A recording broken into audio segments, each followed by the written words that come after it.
The Biggest Prison on Earth. A History of the Occupied Territories. By Ilan Pappe. To the Palestinian children, killed, wounded and traumatized by living in the biggest prison on earth. Audiobook presented by the Learner's Library. Contents.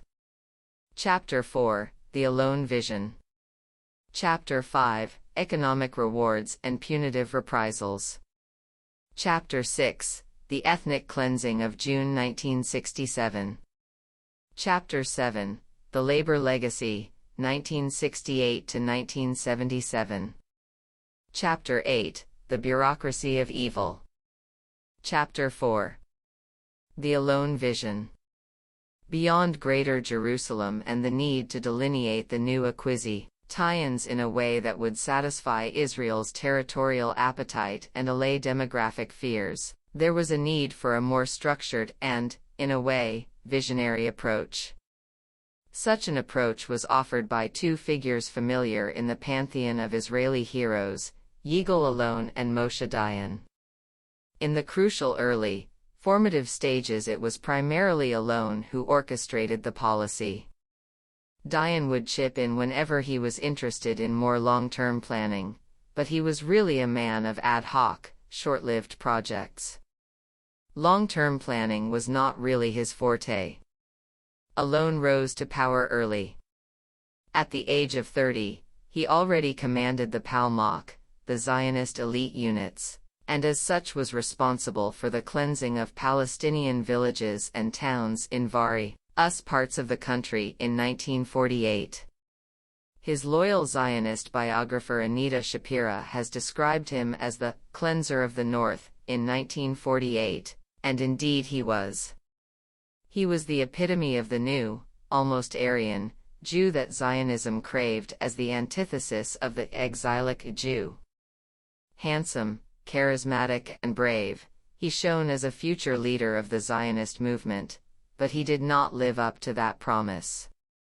More cynical and sophisticated politicians marginalized him over the years, and he never played the leading role that he and his admirers wanted him to play. After the 1948 war he became a member of the Knesset, later attempting but soon abandoning D.Phil studies at St. Antony's College, Oxford, under the supervision of the illustrious Elizabeth Monroe, a chair, a real, physical one, in the JCR Still-Com memo, rates his time there. When he returned to Israel in the early 1960s he joined the government, for most of his time there serving as Minister of Labor. The occupation of the West Bank and Gaza Strip provided an opportunity for him to regain past glories that had dimmed in the post-1948 years when he was out of the military establishment. He was not particularly interested in the Ministry of Labor and immediately after the 1967 war focused all his attention on the Colorado-nization efforts in the occupied territories, which became his main interest in life. His efforts in this area are usually characterized by scholars as an attempt to find a solution to the conflict. Initially he was presented as the father of the Jordanian option, namely trying to reach a territorial compromise on the West Bank and the Gaza Strip between Israel and Jordan, which he later revised by replacing Jordanian sovereignty with Palestinian autonomy. In July 1967 Allon had presented to the government his famous Allon Plan, the future of the territories and of the refugees. It was never officially adopted but became more a blueprint for where to colonize and less a template for a peace agreement with Jordan. Apart from blocks of Jewish settlements, the rest of the West Bank would be autonomous or under a Jordanian demilitarized sovereignty. The first principle of the plan was that the River Jordan would form the eastern border of Israel. Jordan would possess a sliver of land near Jericho that would give it a land bridge to the mountainous areas of the West Bank. Allon singled out the areas around Hebron, Jerusalem, and the Jordan Valley for future Jewish colonization. To the credit of the Jordanian government, It was among the first to recognize that this was intended to ease Israel's preoccupation with demography and had nothing to do with preventing another conflict, which did indeed come a few years later. The American embassy in Amman succinctly summarized the Jordanian take on the Alon plan. The Israelis seem unable to grasp that the Alon plan and its tie-ins are not only unacceptable to Jordan but that it also represents the kind of arrangement that would perpetuate hostility. Similar arrangements elsewhere during the 20th century have demonstrated they are more likely to breed subsequent true blee and irredentism than to guarantee security. This is to my mind a distorted historiographical picture of the man and his deeds in 1967 and onwards. He was not seeking a compromise but expansion. Alon was the first to think of how best to use Jewish colonization in a way that would secure the space without incorporating the people, which became the eternal Israeli problem and preoccupation since the inception of the state in general, and with regards to the West Bank since 1967 in particular. He imagined and put in place a chain of Jewish colonies that would separate Palestinians from Palestinians, and essentially annex parts of the West Bank to Israel. The concept of wedges would be perfected and in a way completed by Ariel Sharon both as Minister of Housing and National Infrastructure in the 1980s and as Prime Minister in the 21st century. Alon's initial colonization plans were modest, compared to those that his successor Ariel Sharon would drive into the heart of Palestine. As early as July 1967 Alon had devised a plan for the colonization of the Jordan Valley, and of the slopes of the eastern mountains of the West Bank, effectively slicing out part of the mountains of Jerusalem, Bethlehem and Hebron that were adjacent to the pre-1967 border. From very early on it was clear that creating the colonized spaces in the West Bank or Gaza Strip would cause a de-Arabization of these particular areas.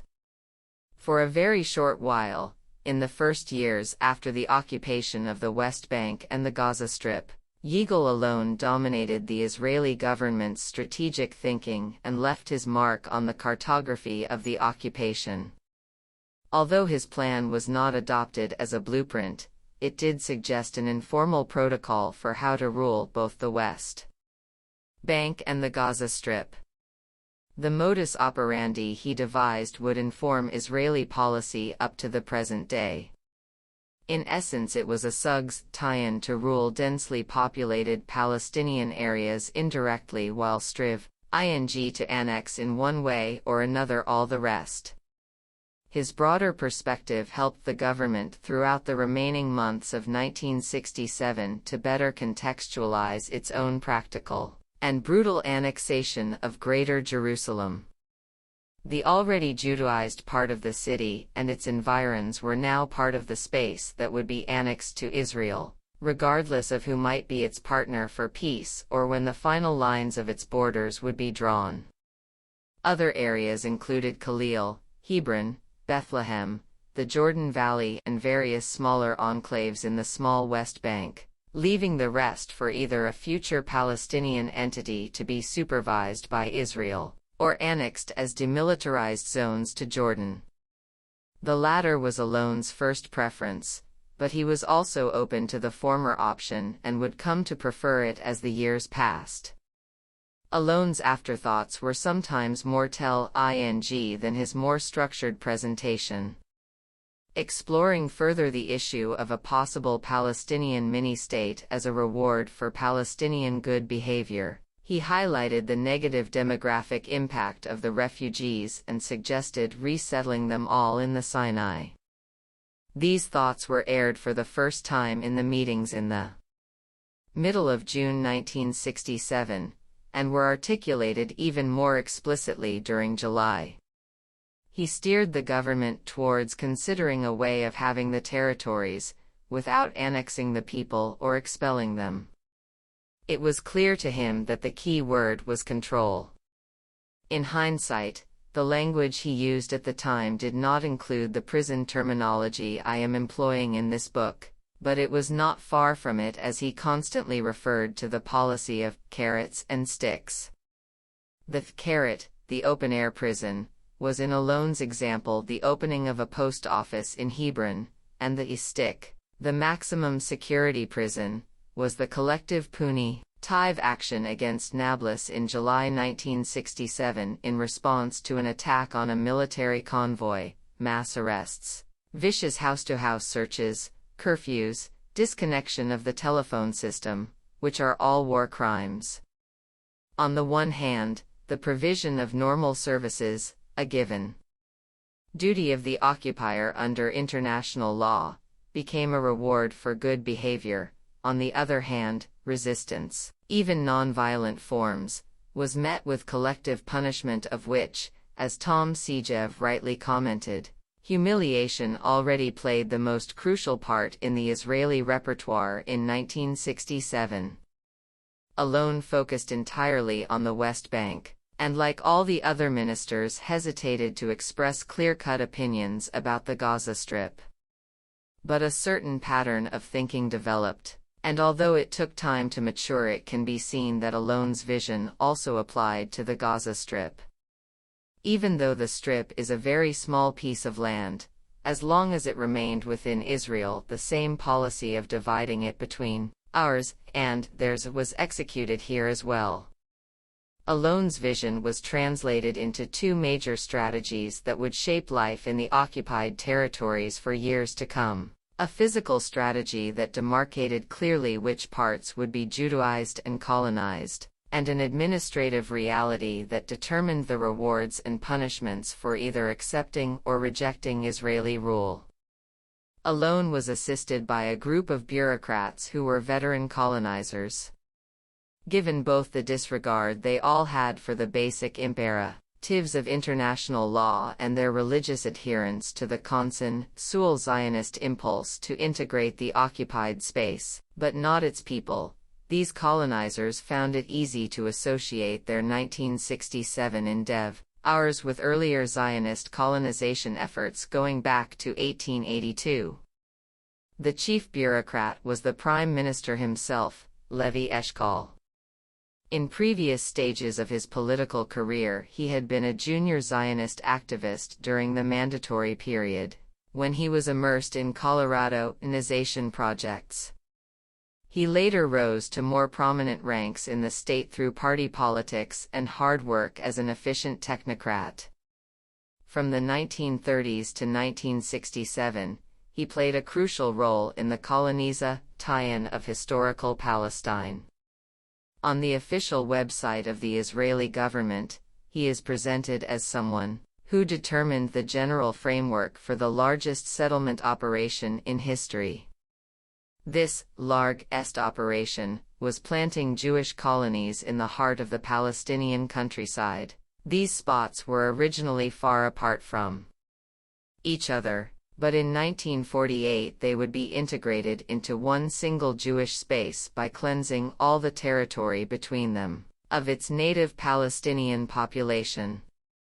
As Prime Minister in June 1967, he emerged as the leading figure in the colonization effort at the heart of the bureaucracy, the government established to run the areas that Israel occupied in the war.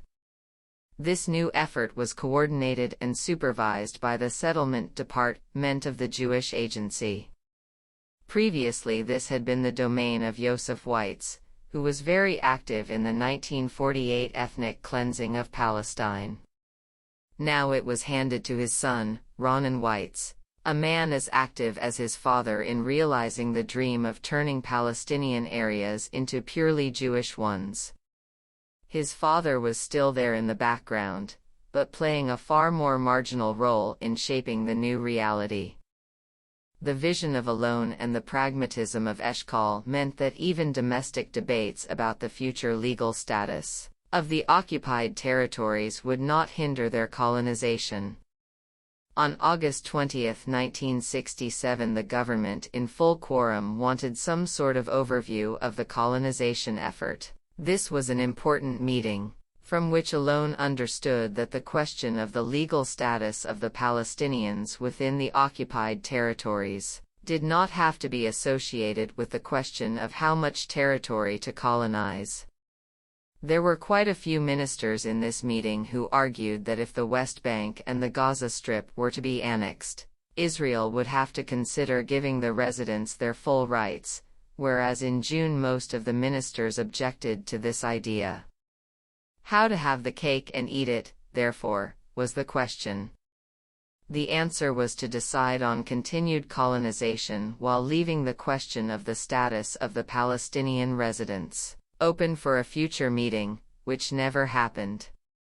The colonization effort was a triple enterprise: the constant grabbing of land, moving Jewish settlers into new colonies, and limiting by force any natural growth of the Palestinians inside the occupied territories. The grabbing of land began with a series of decrees, within the context of the emergency regulations. They were issued in 1967. The first was Decree No. 25, which declared that every land transaction had to be authorized by the official authority.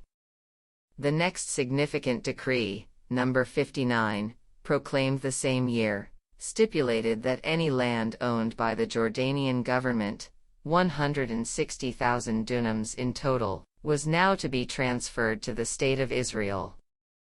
State pillaging within the context of this decree was based on an 1855 Ottoman law whereby any uncultivated and non-private land would become state land. The Alon wedges.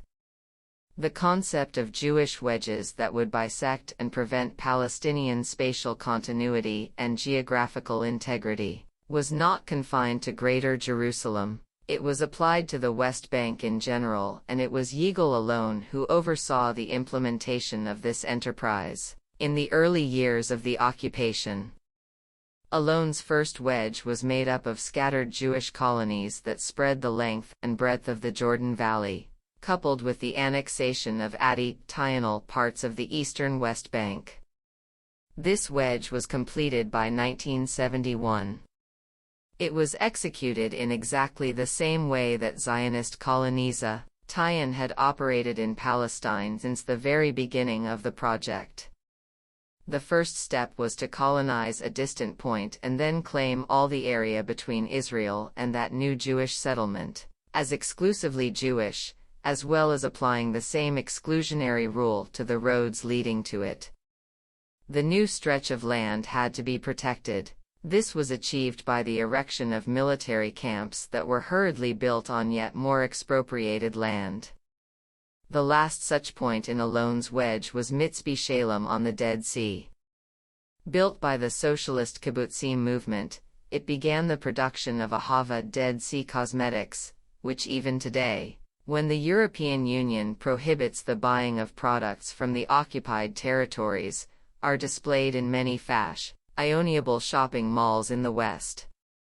This wedge expanded to the north and the west, and by 1977 consisted of 21 colonies Judaizing the Jordan Valley of the West Bank. These colonies today remain at the heart of the Israeli consensus, and are never referred to by the Israeli media as hitna kluyout, namely colonies beyond the 1967 borders, as liberal Zionists would, for instance. In 1976, Yitzhak Rabin, then Prime Minister, declared on a visit to these colonies in the Jordan Valley, "These settlements will be here for a very long time. We do not build settlements to evacuate them." Almost 2 decades later, in a speech to the Knesset on October 5, 1995, he stated, "Israel would always remain, with the fullest meaning of the verb, in the Jordan Valley.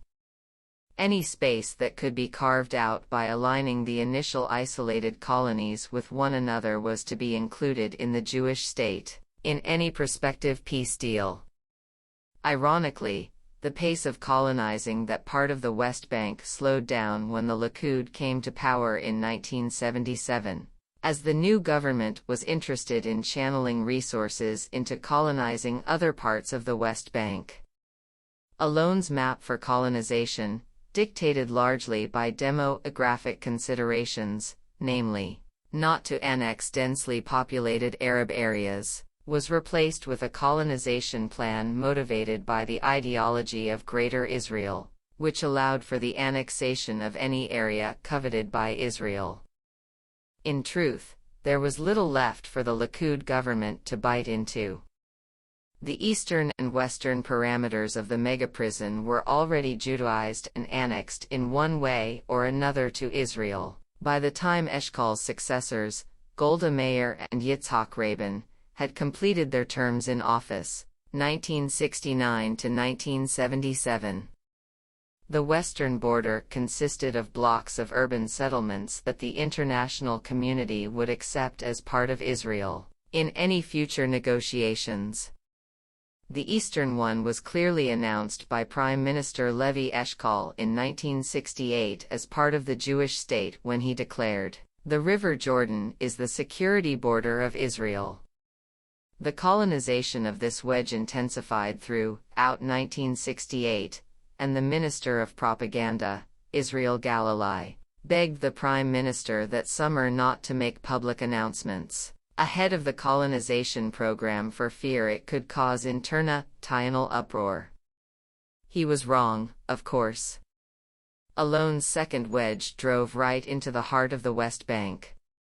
It engulfed the city of Nablus and centered on the two colonies of Kedumim and Eli, and later on the town of Ariel. The third wedge connected Jewish Jerusalem with the northern tip of the Dead Sea and the city of Jericho. It developed incrementally and began with the establishment of Ma'ale Adumim, a colony that attracted the less fortunate Jewish dwellers of Jerusalem, and grew to such a size that it strangled Abu Dis and other neighborhoods of East Jerusalem. The Israeli plan in 2012 to extend this sprawl from East Jerusalem to the Dead Sea, and in so doing cut the West Bank into two inaccessible parts, caused the EU, for the first time in the history of the occupation, to use less than diplomatic language in its condemnation of Israel, and to threaten sanctions. The Israeli political elite was probably right not to get too agitated about this change of tone and language. Not much has happened in the international arena, while quite a lot has occurred on the ground to consolidate this physical partitioning of the West Bank. It is interesting to note that, in 1967, Alon and Dayan were contemplating the possibility of dividing the West Bank into North, and southern cantons but eventually decided against this option.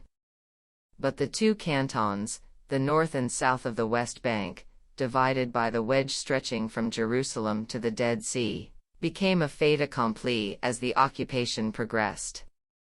50 years into the occupation, and the two cantons were each divided into 11 counties controlled by the Israeli army, and separated by a network of apartheid roads and settlements and strangled by wide no-go areas for Palestinians, blocked physically by the army. The colonizers' butchery of land did not end there. Early on in the occupation, on June 26, 1967 to be precise, a different kind of bisection took place, the separation of Jerusalem itself from the West Bank. The tearing up of the economic, religious, cultural and social heart of the West Bank was finalized in a series of daily cabinet meetings, at the end of June 1967. In the interplay between demography and geography, the exclusion of Jerusalem from the West Bank created a problem. Any Israeli de jure incorporation of land tipped the demographic balance in favor of the Palestinians. Ministers noted that the new plan for the unification of Jerusalem added 70,000 Palestinians to Israel's population. They were not deterred by this.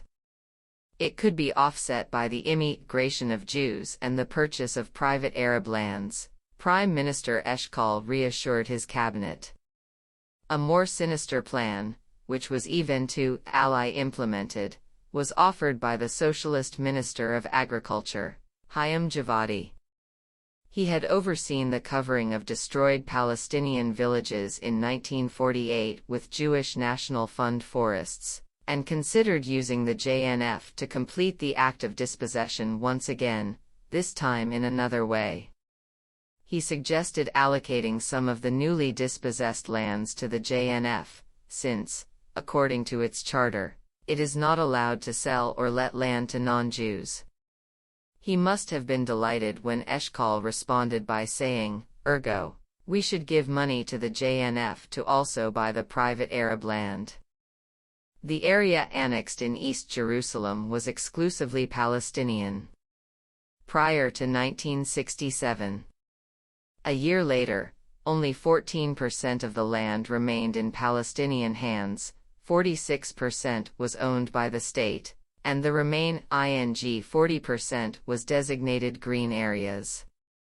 Alon's fourth wedge was driven into the south of the West Bank, separating Bethlehem and the Hebron Mountains and surrounding area from the rest of the West Bank. Alon was less influential in determining the colonization policy in the Gaza Strip, but the same methods were applied there as well, slicing, bisecting, and then cantonizing the territory. Here it was mainly Yitzhak Rabin who proved to be the moving force behind the bifurcation of the Strip. He called it the Five Fingers Plan. The Five Fingers materialized as the Gush block of Jewish colonies that remained until their eviction by Ariel Sharon in 2005, known later as Gush Katif. From May 1968 onwards, Rabin and Alon persuaded the government of the day to establish two colonies as a wedge between, as Alon put it, Gaza City and the south of the Strip, and added that, "It is highly important from a security point of view to have a Jewish presence at the heart of Gaza." Prime Minister Eshkol retorted that Gaza had belonged to the Jewish people since the days of Samson. Because of the small size of the Strip, the early violations of Israel's duties, as far as international law was concerned, were more obvious in their bluntness.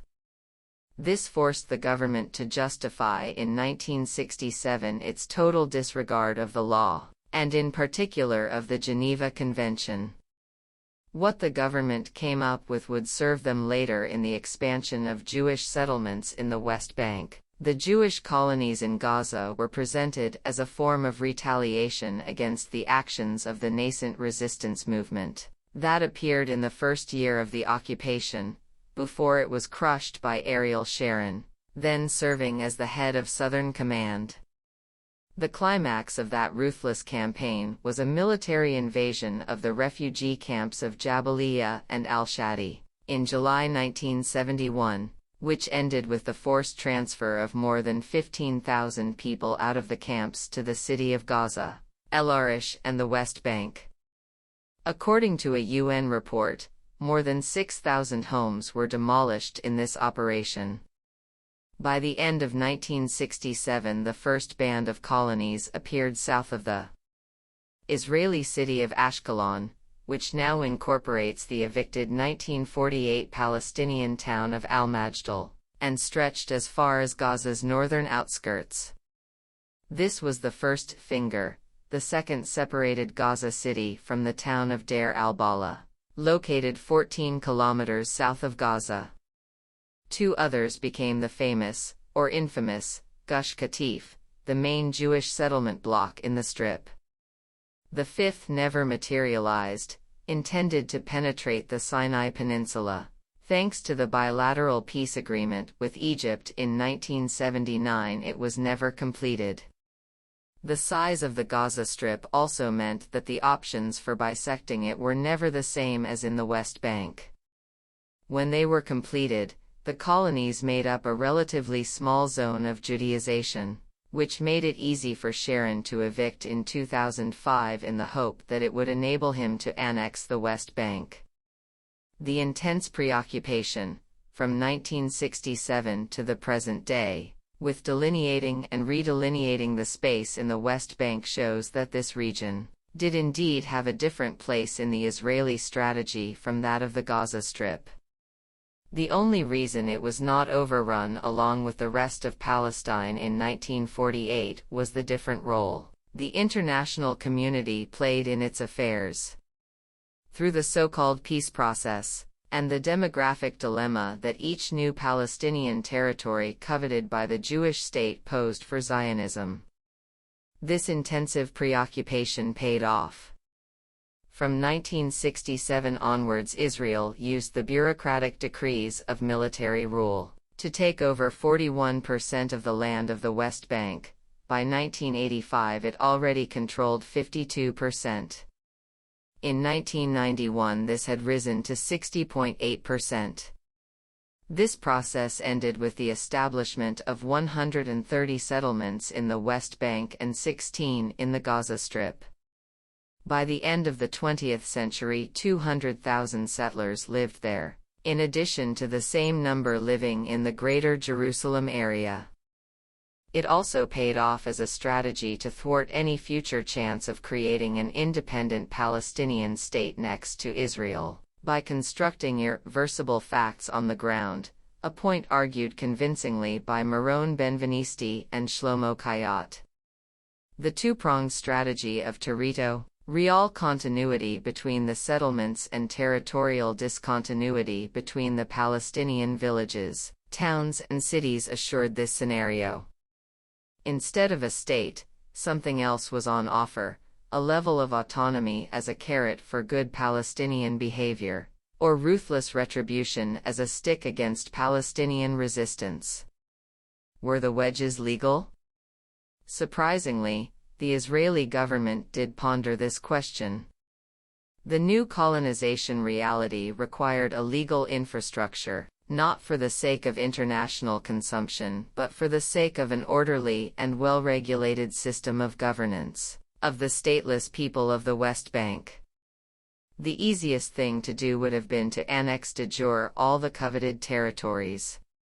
But de jure annexation was impossible for demographic reasons. Very early on, the Minister of Justice, Yaakov Shimshon Shapira, demanded that his colleagues be aware that the law of the State of Israel did not apply as the law of the land, Eretz Israel, apart from Jerusalem, that is, in the West Bank and the Gaza Strip.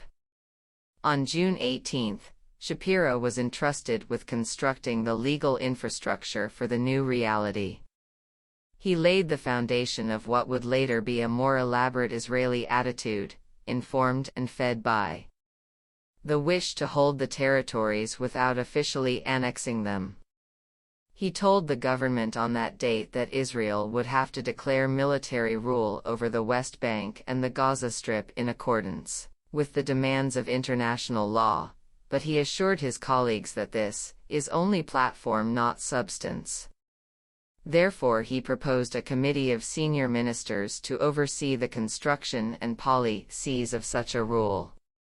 The fact that Israel decided to designate it a military occupation while at the same time refusing to respect the international laws that should govern such a move has had a major impact on the suffering of the people in the West Bank and the Gaza Strip from 1967 up to the present day.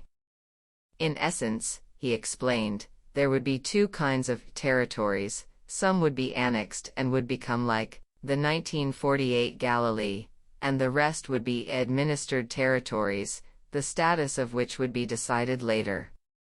Moreover, he noted, at this point the government could basically choose to annex essential areas, and as an example he pointed out the possibility of annexing the city of Qalqilia to the nearby Jewish city of Kfar Saba.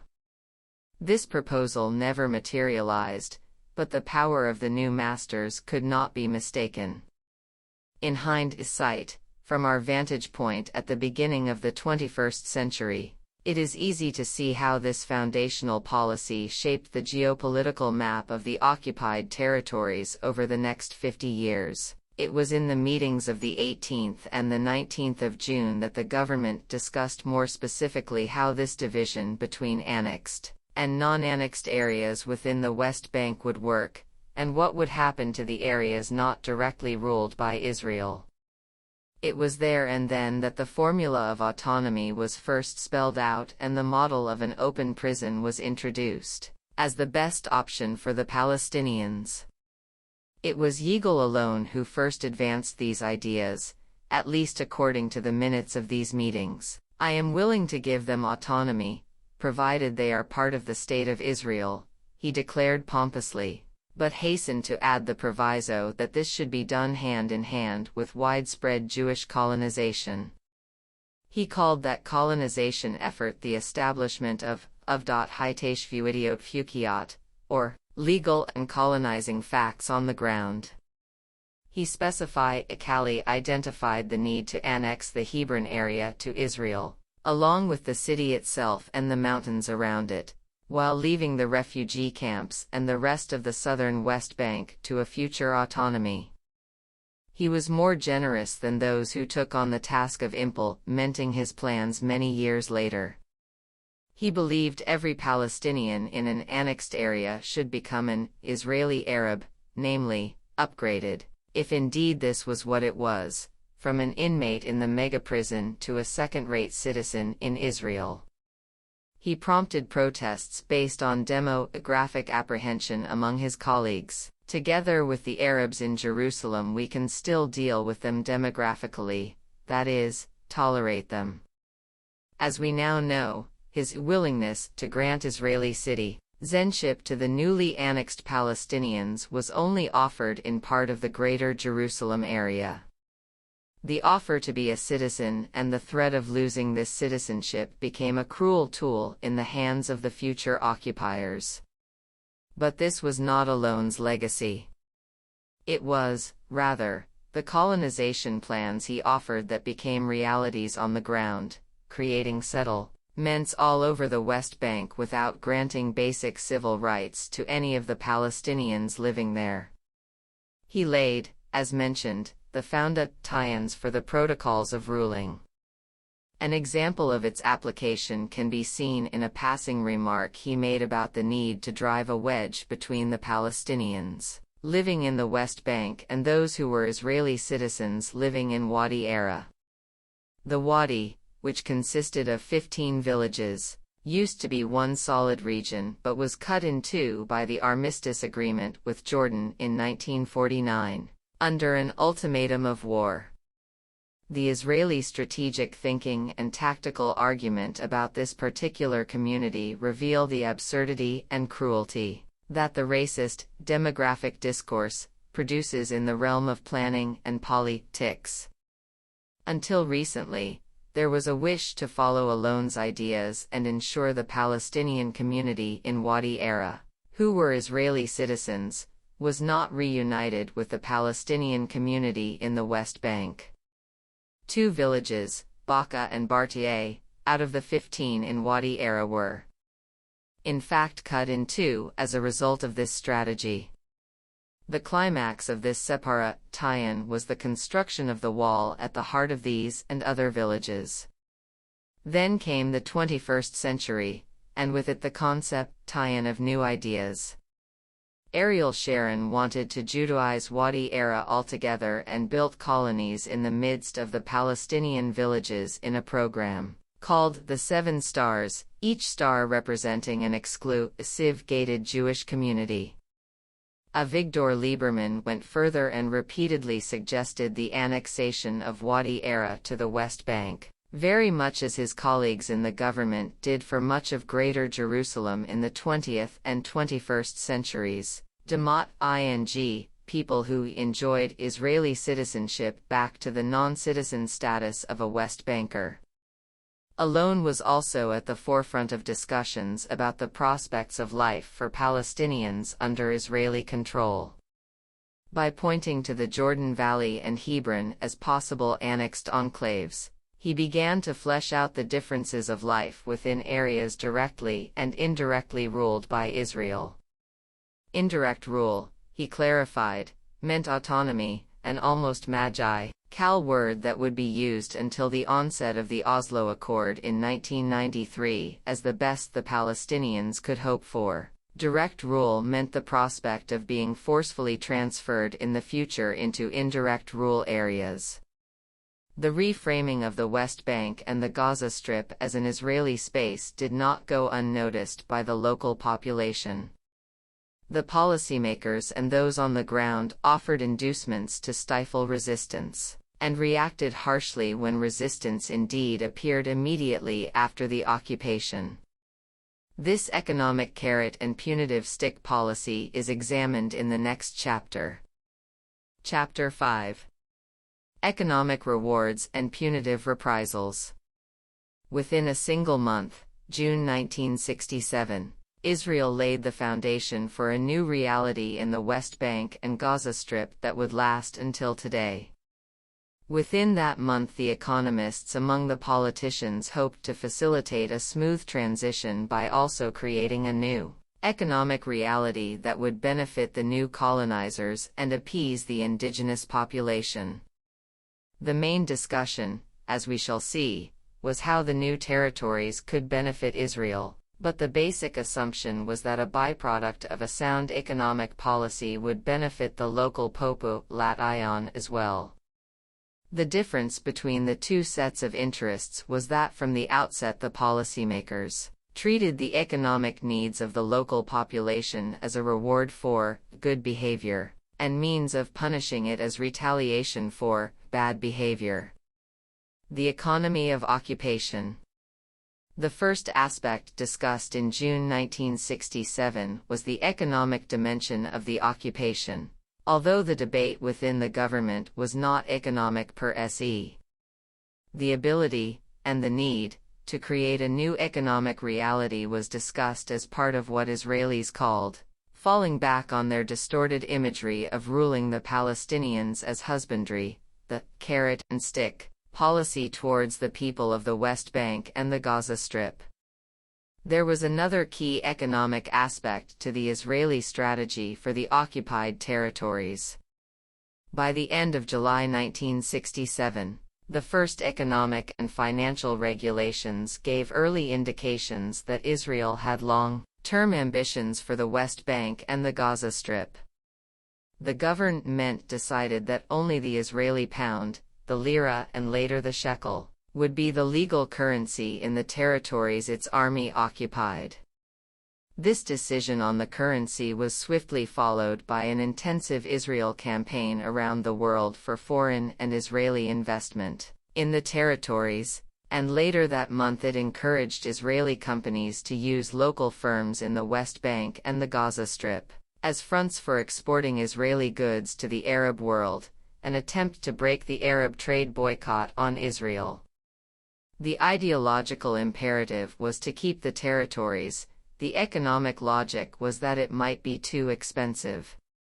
In order to minimize the expenditure of creating a new reality on the ground, foreign aid was necessary. This was eventually forthcoming, in particular from the American taxpayer's pocket and later almost solely from the EU. No less important was the need to ensure economic dividends in the form of Israeli monopoly in the territories and, later on, the recruitment of a cheap labor force from the Palestinian society. This kind of consideration indicated that there was never a pure economic or financial policy towards the occupied territories, and this is why decisions were not left in the hands of the Minister of Finance, Pinchas Sapir, as impressive as he was, at least in the collective memory of Israelis. Decisions were mainly taken by the Minister of Defense, Moshe Dayan. Sapir troubled his colleagues, as he seemed to be one of the few ministers who genuinely contemplated a unilateral withdrawal from the occupied territories. He was particularly anxious about a prolonged Israeli presence in the Gaza Strip. In one cabinet meeting he commented that remaining in Gaza was wrong because of the natural birth rate there, muttering something about how no Arabs could be trusted apart from the Druze, and added, "We should get rid of the West Bank and give it to King Hussein if possible." Otherwise, he warned, Israel would have to integrate the Palestinians into the Israeli labor market as equally paid workers. In practice, his views had no impact on the government, and, more importantly, his ministry implemented a policy that contradicted the reservations he constantly expressed in cabinet meetings. The areas were annexed economically, and the Palestinian labor force was never paid as much as Jewish workers, nor did it enjoy any of the rights and protection workers in Israel had. It was essentially a captive labor market for Israel, presented as an Israeli reward for good Palestinian behavior, a reward that was denied Palestinians during uprisings or resistance. Thus, economic annexation was based on two movements. It consisted of a flow of Israeli goods into the occupied territories, and in the opposite direction, a supply of cheap Palestinian labor inside Israel. The first movement was enacted immediately. A smooth transfer of goods was ensured just a few days after the military occupation was completed through the currency monopoly. It took a while for the second one to materialize. The efficient movement of commodities and workers needed the support of the General Trade Union, the Histadrut. By the end of June 1967, the Histadrut had already worked out guidelines that would allow Israeli industry, much of it owned by this trade union, to dominate the marketing of goods in the West Bank and the Gaza Strip. It would act, or rather not act, in a similarly swift manner to allow industry to employ Palestinians without providing them with basic workers' rights.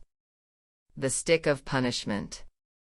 While this economic policy was in the main meant to serve as the carrot of the occupation, or as the inducement for the local population to cooperate, the stick was not primarily economic. It entailed a comprehensive blow to the dignity, freedom and, quite often, life of a person in response to any individual or collective act that was subversive, or was deemed to be so by the new rulers of this part of Palestine. Retribution and punishment were seriously contemplated because some of the policymakers knew all too well that, historically, occupation was often met with resistance. Government protocols, for what they are worth, reveal Alon once more to be the main thinker and speaker on these issues. He did not anticipate significant resistance from the Palestinians, and for this reason even envisaged granting them a kind of puppet state. If they behaved themselves, in other words accepted their fate with only a modicum of resistance, he considered allowing them to have their own state in the West Bank, provided the colonization and annexation programs had been completed. However, he warned that Israel could not wait too long, as they, the Palestinians, will have a national movement, and then it would be unwise to offer them a state, as this might turn out to be a real one. This became the bane of the liberal Zionists, forever asking the rhetorical question, why did we not build a subordinate state in 1967 when the Palestinians were weak and lacked a clear sense of nationalism? Moshe Dayan viewed things quite differently. As with Alon, in the days immediately after the 1967 war, he was very much in the public eye and basking in the attention and admiration. But his, of course, was a particular case and explains his arrogant overconfidence that nothing should stand in Israel's way, and definitely not the Palestinians. He was, after all, the national savior who had been called in at the 11th hour before the 1967 war to be Minister of Defense, and lead the nation to victory, replacing the insecure and hesitant Levi Eshkol. He told the government he did not anticipate the Palestinians being able to raise a national movement, and constantly referred to them as a disparate collection of religious sects, erudite in Hebrew, rather than a single community or people. Alluding to the Palestinians merely as Muslim, Christian or Armenian was the way the British Mandatory Authorities related to the Palestinian population, prior to the 1936 Arab uprising. This perception of the local population as an agglomerate of communities determined Dayan's basic philosophy towards them. It enabled one to choose at will, at any given moment, which group among the Palestinians one wished to communicate with. Dayan took the lead on this issue and reported constantly to the government on his regular meetings with the heads of the local religious sects and, less frequently, with the local mayors. But as Minister of Defense, Dayan knew better than the rest of his colleagues that the Palestinians, particularly in the Gaza Strip, were already acting as a national liberation movement, and the Israeli army, and in particular General Sharon, were channeling all their energies into suppressing these initial attempts to liberate the territories. With Dayan's full knowledge, Sharon was the first to employ the method of collective punishment in response to the early resistance in the Strip. Sharon's policy included the demolition of houses, mass arrests without trial, long hours of curfew, and violent break-ins into houses and huts. In 2008, an official website commemorating Sharon's life and achievements was established, in which, rather than hiding his role in Gaza in those days, it proudly lauded it. Sharon participates in these searches himself. He orders the soldiers to perform a full-body search on all males and sometimes imposes curfews on refugee camps in order to conduct a search. The clear goal of the mission is finding terrorists and killing them. The soldiers have orders not to try and capture the terrorists alive. Sharon instructs them to be rough with the local population, to perform searches in the streets, and even to strip suspects naked if necessary, to shoot to kill any Arab who holds a gun, to shoot to kill any Arab who does not obey a stop call, and to diminish the risk to their lives by employing a big volume of fire, by uprooting trees from orchards, which makes it difficult to capture terrorists, by demolishing houses and driving out their owners to other houses in order to pave secure roads. Haider Abd al-Shafi, senior Palestinian leader, says, Sharon took a decision to open roads in al-Shatiya camp and in Rafah for security. That led to removing houses, the houses of refugees, which is an action not to be taken lightly, but there was no objection neither from Dayan nor from the Israeli government. They let Sharon realize his aim, and he really destroyed a lot of refugees' houses. Eli Landau, political ally and a friend of Ariel Sharon, says, he was a very senior officer, going with the troops from house to house, from bunker to bunker, from Orange Grove to Orange Grove, to explain what he meant. 3 months later, Gaza was quiet. The terror was crushed with an iron fist, with a vicious hand. He cast fear in Gaza, he was feared. The manner and detail of the retaliation were based on British military counterinsurgency methods employed against the Palestinians during the Arab Revolt in the 1930s. It seems that the new rulers of the West Bank and the Gaza Strip were highly impressed by this ruthless methodology. In the case of the British, this pattern of inhumanity was in place for 3 years. In the case of the Palestinians, it has lasted for more than 50 years. On a smaller scale, the army was testing the punitive options in the West Bank as well very early on. A ruthless policy of searching Fatah suspects was carried out in the very first week after the military occupation, more as a show of strength than a strategic move to undermine Fatah, which was not regarded as a force to be reckoned with at that time. Less than a year later, in April 1968, Fatah stepped up its resistance significantly, launching a series of terror attacks on civilian targets in Israel.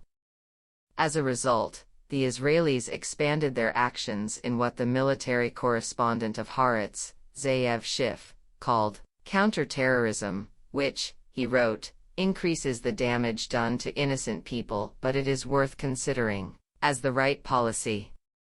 The Hazhud suspect came to refer to any Palestinian the Israeli disliked. He was the bad Arab.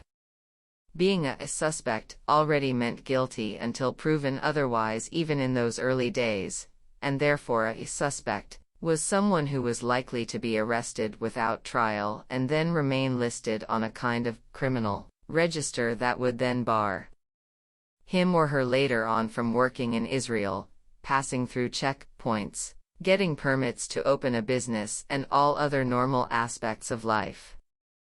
The only way of avoiding this, or of being taken off the register, was by becoming an informer for the internal Israeli security service, the Shabak.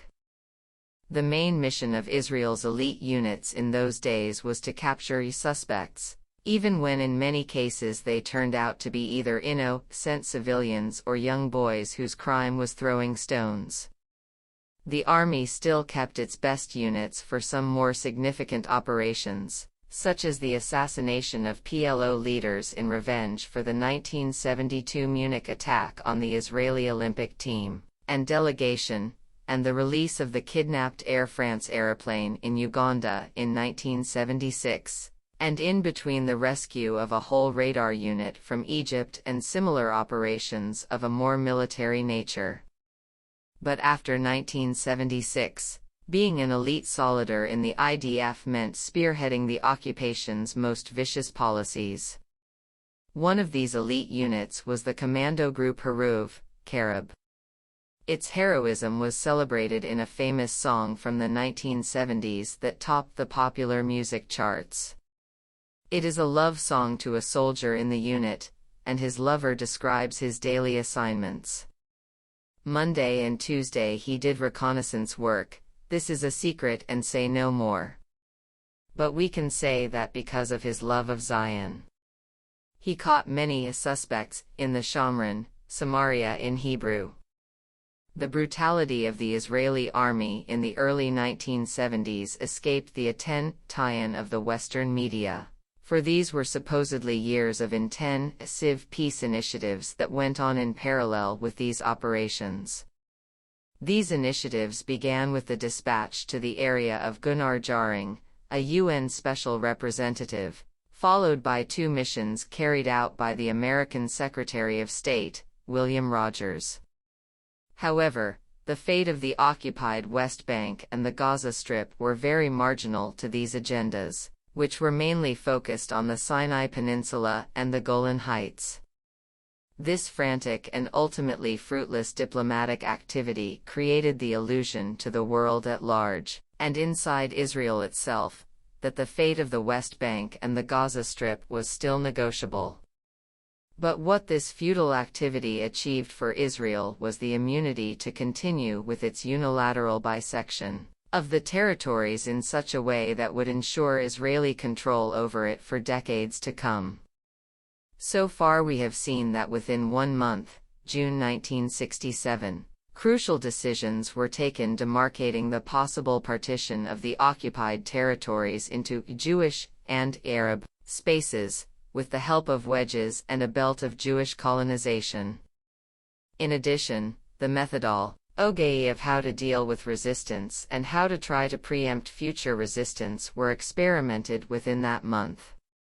Finally, it should be noted, and as the next chapter illustrates, that month was seen as the last chance to downsize the population before becoming reconciled to the idea that the Jewish state would now control the lives of millions of Palestinians. Chapter 6. The Ethnic Cleansing of June 1967. Downsizing the population. The Labour Party policy in the first decade of occupation had an even more sinister side to it. Before 1967, the settler colonial project of Zionism, very much like other similar projects, displaced and replaced the indigenous population. There was no reason not to contemplate and even implement this method as well after 1967. As noted in the preface of this book, large-scale ethnic cleansing was ruled out because of the particular circumstances unfolding after the war. Although the decision was taken not to repeat the massive expulsions of 1948, Israel nevertheless carried out ethnic cleansing operations in the areas it occupied in 1967, with the basic view that downsizing the population in the immediate aftermath of the war was a viable and opportune modus operandi before the dust settled and the peace process commenced. The first group targeted were the inhabitants of the old Jewish quarter in the Old City. They were ordered to leave, and on June 18, 1967, those who did not leave the quarter voluntarily were forcibly expelled. Here is how Haaretz reported it on that day. In its inside pages, one should note, many Arabs living in the Jewish quarter were ordered to leave. Many women, children, and men were seen, with their belongings, moving out of the quarter. They carried clothing and furniture on their shoulders. Most of them are 1948 refugees or their descendants. This should not be mistaken for a lament or a sign of compassion. It was an objective piece of reportage. This report was not noticed by the chief military correspondent of the paper, who stuck to the government's propaganda line of denying all such acts when he wrote about a massive, voluntary flight of Palestinians out of Jerusalem over the damaged Allenby Bridge on the River Jordan. Such double-speak was to be a feature of Israeli media coverage that still pertains today. Correspondents on the ground reporting one reality, that of wrongdoing and abuses, while the editorial summaries of the same events describe them as acts of self-defense, as benign policies. Introspective, critical Israelis have become more aware of these fallacies, but this praxis still continues. It was particularly prevalent during the Second Intifada, as was fully exposed by a former deputy editor of one of Israel's most important dailies, Yedioth Ahronoth, in a book he wrote a few years later. Diplomats and foreign journalists voiced some concern, and an all too familiar pattern emerged. Blatant lies were told without blink ing and eye, and an instant newspeak developed. For example, Chaim Herzog, the Governor-General of Jerusalem and later the President of Israel, talked about Palestinians' desire to be united with their allies in Jordan. At the same time, the Times of London and some British MPs were already discussing the creation of a new refugee problem. As in 1948, disturbing news about Palestinian refugees was not taken seriously.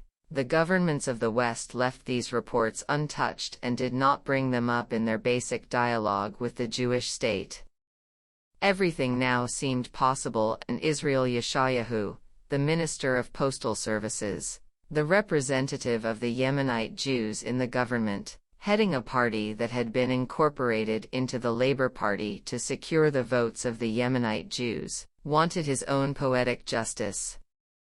He heard that the Palestinians who were expelled by Dayan and Herzog from the Old City were being relocated in Silwan, the Palestinian village on the southwestern slopes of the Old City. He claimed that Yemenite Jews had lived there until 1934 but had fled because of the growing tension with the Palestinians in Mandatory Jerusalem. He therefore wanted these Jews to be settled in Silwan instead of the expelled Palestinians, in other words, to expel the expelled once more. It should be said that Yeshayahu got his history wrong. This Tifel village on the southern slopes that fall away from the Old City into the Judean desert had always been a Palestinian place of habitation for centuries, if not longer. The Yemenite settlers inhabited a nearby location they believed to be the biblical location of the Shiloah, the water spring of Jerusalem. But this part of the story was, of course, immaterial. Eshkol promised Yeshayahu he would look into the possibility of creating a Jewish center there. This did not transpire. However, in recent years, with the government's blessing, Jews began to settle in the village, encountering a campaign of steadfastness by the people of Silwan. Jewish settlers and a systematic policy of house demolition have not as yet succeeded in depopulating this Palestinian village. On June 19, 1967, the head of UNRWA in Jordan reported that 100,000 new refugees had arrived from the West Bank, most of whom were second-time refugees. They had been refugees in 1948 and were being expelled once again by Israel in 1967.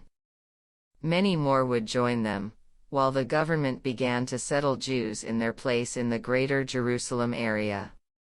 Dayan told Haaretz that the 100,000 who left would, in his words, not be allowed to return as they were enemies of the State of Israel. The sheer magnitude of the expulsions can be deduced from the reports from Jordan.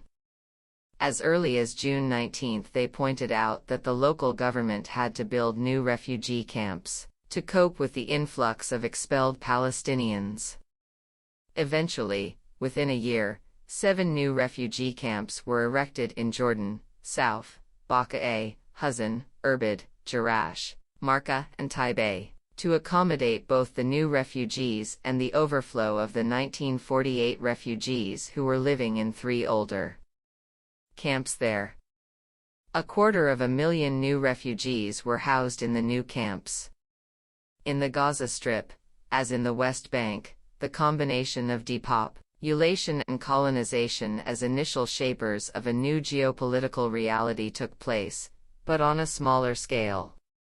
It took a bit longer for the Israeli colonization pattern to take shape in the Strip, but the construction of an infrastructure of control over the Strip entailed expropriation of land, and the transfer of people even before 1967 was out. June saw hundreds of people forcibly moved to Egypt by the Israeli army.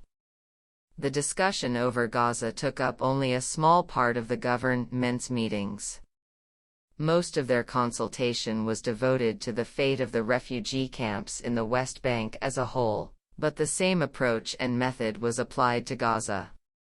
Here, too, ministers seemed convinced that mighty Israel could send and resettle these refugees whenever and wherever it wished. Iraq was the preferred destination, as it was in 1948.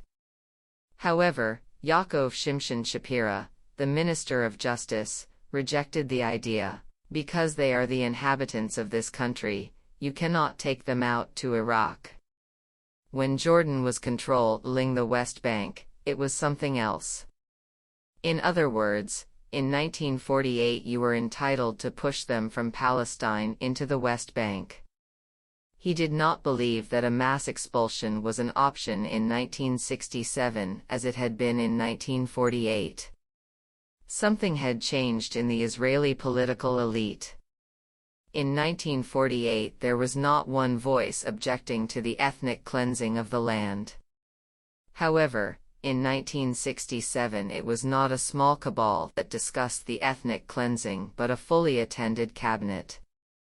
And yet people were expelled in Gaza, even though it was on a smaller scale.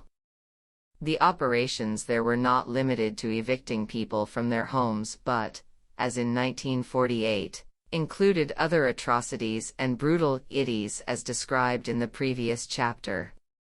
This repertoire of barbarity would be repeated whenever the Palestinians rejected the open prison model offered to them by Israel. In the newspeak of this century, the Israeli military and political elite would call it Bank HaMatarot, the bank of targets. I leave it to the reader to work out this particular metaphor. However, the government's discussions on June 25 are particularly revealing in this respect. This was, ironically, the same date on which the government eventually decided to leave the West Bank refugees in their camps. We have very few other sources that record the inhumanity that raged in those early days, both in Gaza and the West Bank. The human rights organizations that would industriously and faithfully collect such evidence would only appear on the scene much later, and Palestinians did not, in those days, write books and articles about the early years of occupation. and thus the government minutes are an important and almost exclusive source, together with the UN 1971 report, for these criminal policies. From the government and the UN archival treasure trove, 5 horrific cases stand out: the massive demolition of houses in Qalqilia, the deportation of large numbers of people from Tulkarem, the mass deportation of around 50,000 people from the Jericho area, the destruction of 3 villages in the Latrun area, and finally the demolition of 2 villages in the Hebron area. In addition, other villages were expelled, such as Beit Awa with its 2,500 inhabitants and Beit Mirsim with a population of 500. These atrocities and others are listed in a unique UN report prepared by the Secretary-General's Office in October 1971. This was the result of a special committee established to investigate Israeli violations of human rights, which included deportation, annexation, colonization, demolition of houses, and the eradication of villages. For years into the occupation, the International Organization accumulated enough evidence to deem it necessary to summarize them in a report titled, Report of the Special Committee to Investigate Israeli Practices Affecting Human Rights of the Population of the Occupied Territories. The American consulate in Jerusalem reported the expulsion of 7,000 Palestinians from Tulkarem, and the UN reported that, under Dayan's orders, 850 of Qalqilia's 2,000 houses were intentionally demolished. The destruction we wreaked in Qalqilia can destroy us. We should change our conduct, retorted the Director General of the Foreign Ministry when the issue was discussed in the government for the first time. He usually addressed such statements to Dayan, who quite often ignored him. As foreign diplomats and journalists continued to ask questions about the demolition of houses in Qalqilia, all Dayan was willing to say in the government meeting was that it was not clear who gave the order to demolish the houses, and that the General Chief of Staff, Yitzhak Rabin, was looking into it. It was possible, he said, that half of Qalqilia's houses were destroyed, and in this case the town was now empty. He also conceded that this had happened elsewhere in the West Bank, such as in the villages in the Latrun area. Altogether at that time in June, there were, Dayan estimated, 20,000 displaced persons as a result of Israeli eviction policies. It is not clear why in that particular meeting Dayan was somewhat discomfited, to judge from the dry records at least, and even, at times, unnerved by the criticism directed at him. Perhaps a probing question by one of his colleagues or an inbuilt defense mechanism led Dayan to say, "Look, we did not execute anyone, we did not rape anyone, and some of them would not be allowed to return because this was a war." In Qalqilia, he explained, this was a punitive action in response to sniper fire directed at soldiers.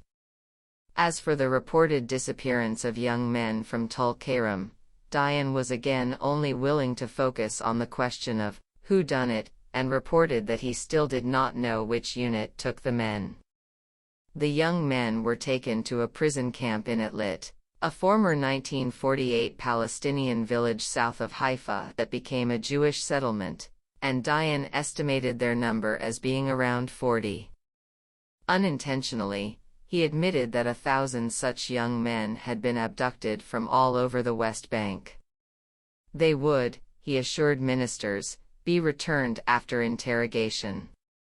Thus we see, already occurring in the very first days of the occupation, the first of the endless procedure of arrest without trial for as long as was deemed necessary by the security forces. The benefit of ruling without any international scrutiny or supervision became obvious to Dayan and his successors in the seat of absolute power over the Palestinians. Under his control, Rabin, Sharon, Mofaz, Ben Eliezer and Yalon, to mention but a few. What these early discussions exposed was that Dayan took for granted the omnipotence of Israeli wardens of the new megaprison Israel, created in 1967. He informed his colleagues that the army did not exactly wait for instructions. But there were limits even in this new fiefdom. Dayan told the government that he allowed the people of Qalqilia to return to their homes because of the UN presence in the area. But as we know, from then onwards the presence of international emissaries would not inhibit the army from carrying out any policy it deemed necessary. The government approved the policy Dayan wanted to pursue. And Dayan hastily informed the press that the government had decided not to allow the repatriation of the 100,000 West Bank refugees in Jordan. In so doing, he ignored a promise he had made to the Director General of the Foreign Ministry in the meeting not to publicize the anti-repatriation policy. In the meeting the following day, the Minister of Education protested that this was a very liberal interpretation of a government decision that was intended to deal more with permitting the army to encourage the departure of Palestinians than prohibiting their return. Dayan rejected the notion that he was in the wrong, and his colleagues had to publicly reaffirm his interpretation of the new government policy. The events of Qalqilia were less important in the context of Israel's overall strategy of punitive action. They would be discussed within a broader and more chilling perspective. Each such local action was part of a systematic attempt by the Israeli government in the early years of the occupation to downsize the local population. This is why the two issues of punitive action and forced transfer were always discussed jointly in government meetings. At the end of June 1967, Prime Minister Eshkol viewed the issue of downsizing the number of Palestinians in Qalqilia or Tulkarem not as a retaliatory tactic but rather as a response to the demographic concern of the nearby Jewish towns and settlements. The settlers in the kibbutzim near Qalqilia impressed upon him that 1967 provided a golden opportunity to get rid of the people of that town. We should oblige them. There will be no good relationship, he explained to his ministers, and he pondered whether a voluntary deal would be struck with the local people to convince them to leave. The Minister of Finance, Pinchas Sapir, objected to this callous approach on the grounds that Qalqilia was too close to Israel and would probably be part of Israel sooner rather than later, and moving the people out from there would have no bearing on the demographic balance. As this was not a sizable community, it will create a lot of noise, he warned, for nothing. While Qalqilia was not in the end significantly depopulated, other villages were not so lucky. The three villages around Latrun, Beit Nuba, Imwaz, and Yalo, were hit worse. The residents were expelled on June 7 in order to remove all Palestinian presence near a new road, Highway 1, from Tel Aviv to Jerusalem. A rare film can be seen describing the destruction of Beit Nuba, which offers eyewitness evidence from both sides. Today, when you drive along this highway, through one of Palestine's most scenic panoramic views, you can only imagine the beauty of the villages that once surrounded the impressive late 19th century monastery of the silent monk nestling in this ancient valley between the mountains and the sea. More than 10,000 people lived in these three villages. They were expelled on the day of the occupation, and the houses were destroyed over the next 3 days. Marie Therese, a Catholic nun, wrote in her church's paper, "Here is what the Israelis do not want us to see. 3 villages destroyed systematically by TNT and bulldozers." She noted that the villagers were forced to leave in a hurry, unable to take anything with them. Their fields were deserted in the middle of work, and she could see tractors from nearby kibbutzim that were quick to cultivate the village's lands. An Israeli journalist, Amos Keenan, had also witnessed the expulsion, but his report was only published 30 years later in Haaretz. Kenan was one of the soldiers who took part in the demolition of Beit Nuba, and he wrote, "We were told the 3 villages have to be destroyed for strategic reasons, and also as a revenge for them being a launching pad for terrorist attacks in the past, and potentially so in the future." The very last moment of Beit Nuba's existence comes to life in his articulate writings. Kenan would become one of Israel's foremost novelists in later years. Elegant stone houses, orchards of fruit trees around each house, olives, peach and vine trees, and next to them cedars. All the orchards nicely cultivated and maintained. In the morning the first bulldozer arrived and demolished the first house. In 10 minutes, the house, the orchard and the trees were all gone. The house and its contents were destroyed. After the third house was destroyed, the refugees' convoy began to make its way towards Ramallah. The 3 picturesque villages are now hidden by Canada Park, a pine forest of the kind planted in the aftermath of the 1948 ethnic cleansing as a means of covering such atrocities, and part of Beit Nuba's land now forms a new colony named Beit Horon. Internal critics. The expulsion was discussed by the Israeli government.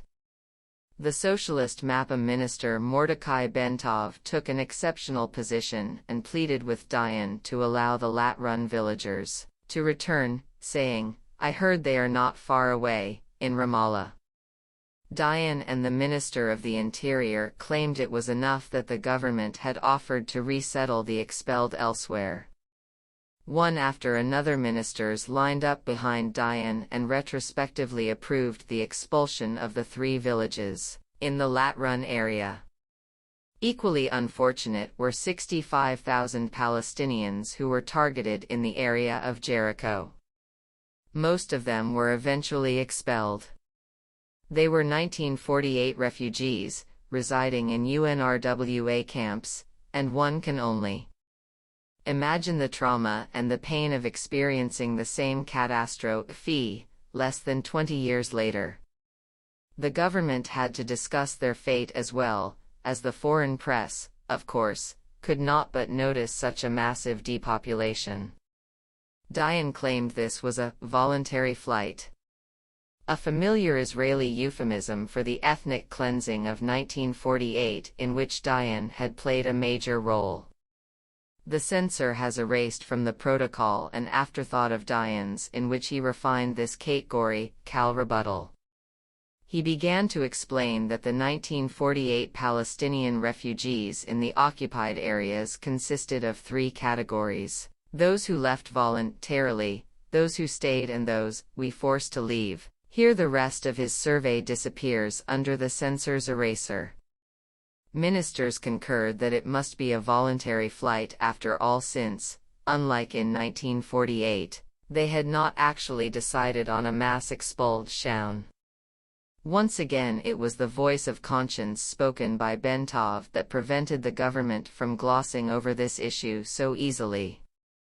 He quoted the new Governor-General of Jerusalem, Chaim Herzog, who estimated that 1,000 Palestinians a day were leaving. The army admitted that it was not always as a result of a voluntary flight, but quite often because of the pressure it was applying on people to leave. One military commander bragged about the fact that he intimidated the population under his control to the extent that the area was totally emptied, Bentov told ministers. He added that he did not find it hard to believe, as he had witnessed the army expelling the Golan Heights population at first hand. Bentov made a rare demand that all the Palestinians who had left the West Bank should be repatriated, and that the army should cease expelling them. His words speak power fully of his moral caliber. To some extent, after 1968, most of his friends at the top concurred with him, not on moral grounds, but on the practical grounds that there was no need for further mass expulsions. They found a different formula for ensuring the ethnic purity of the Jewish state, the containment of the Palestinians in their own areas as the inhabitants, not citizens. Israeli strategists discovered that if you want to implement ethnic cleansing by other means, the alternative to expulsion is not to allow people to leave the places where they live, and thus they can be excluded from the demographic balance of power. They are contained inside their own areas, but do not have to be counted in the overall national demographics since they cannot freely move, develop or expand, nor do they have any basic civil and human rights. Glenn Bowman has a word for this strategy: encystation. This is the process of enclosing something within a cyst, and here the Palestinian communities were encircled within territories over which Israel claimed sovereignty. Bentov was not alone on this occasion. Abba Eban was even fiercer in his criticism of the army's conduct. Facing the Prime Minister directly, he said, "I would like to bring the following item to the government's attention. The international press brings horror stories on the extent of the flight from the West Bank and the terrible suffering it causes. As these descriptions are to be found in our press, I assume this is an accurate picture. The worst seems to happen within the territories we hold.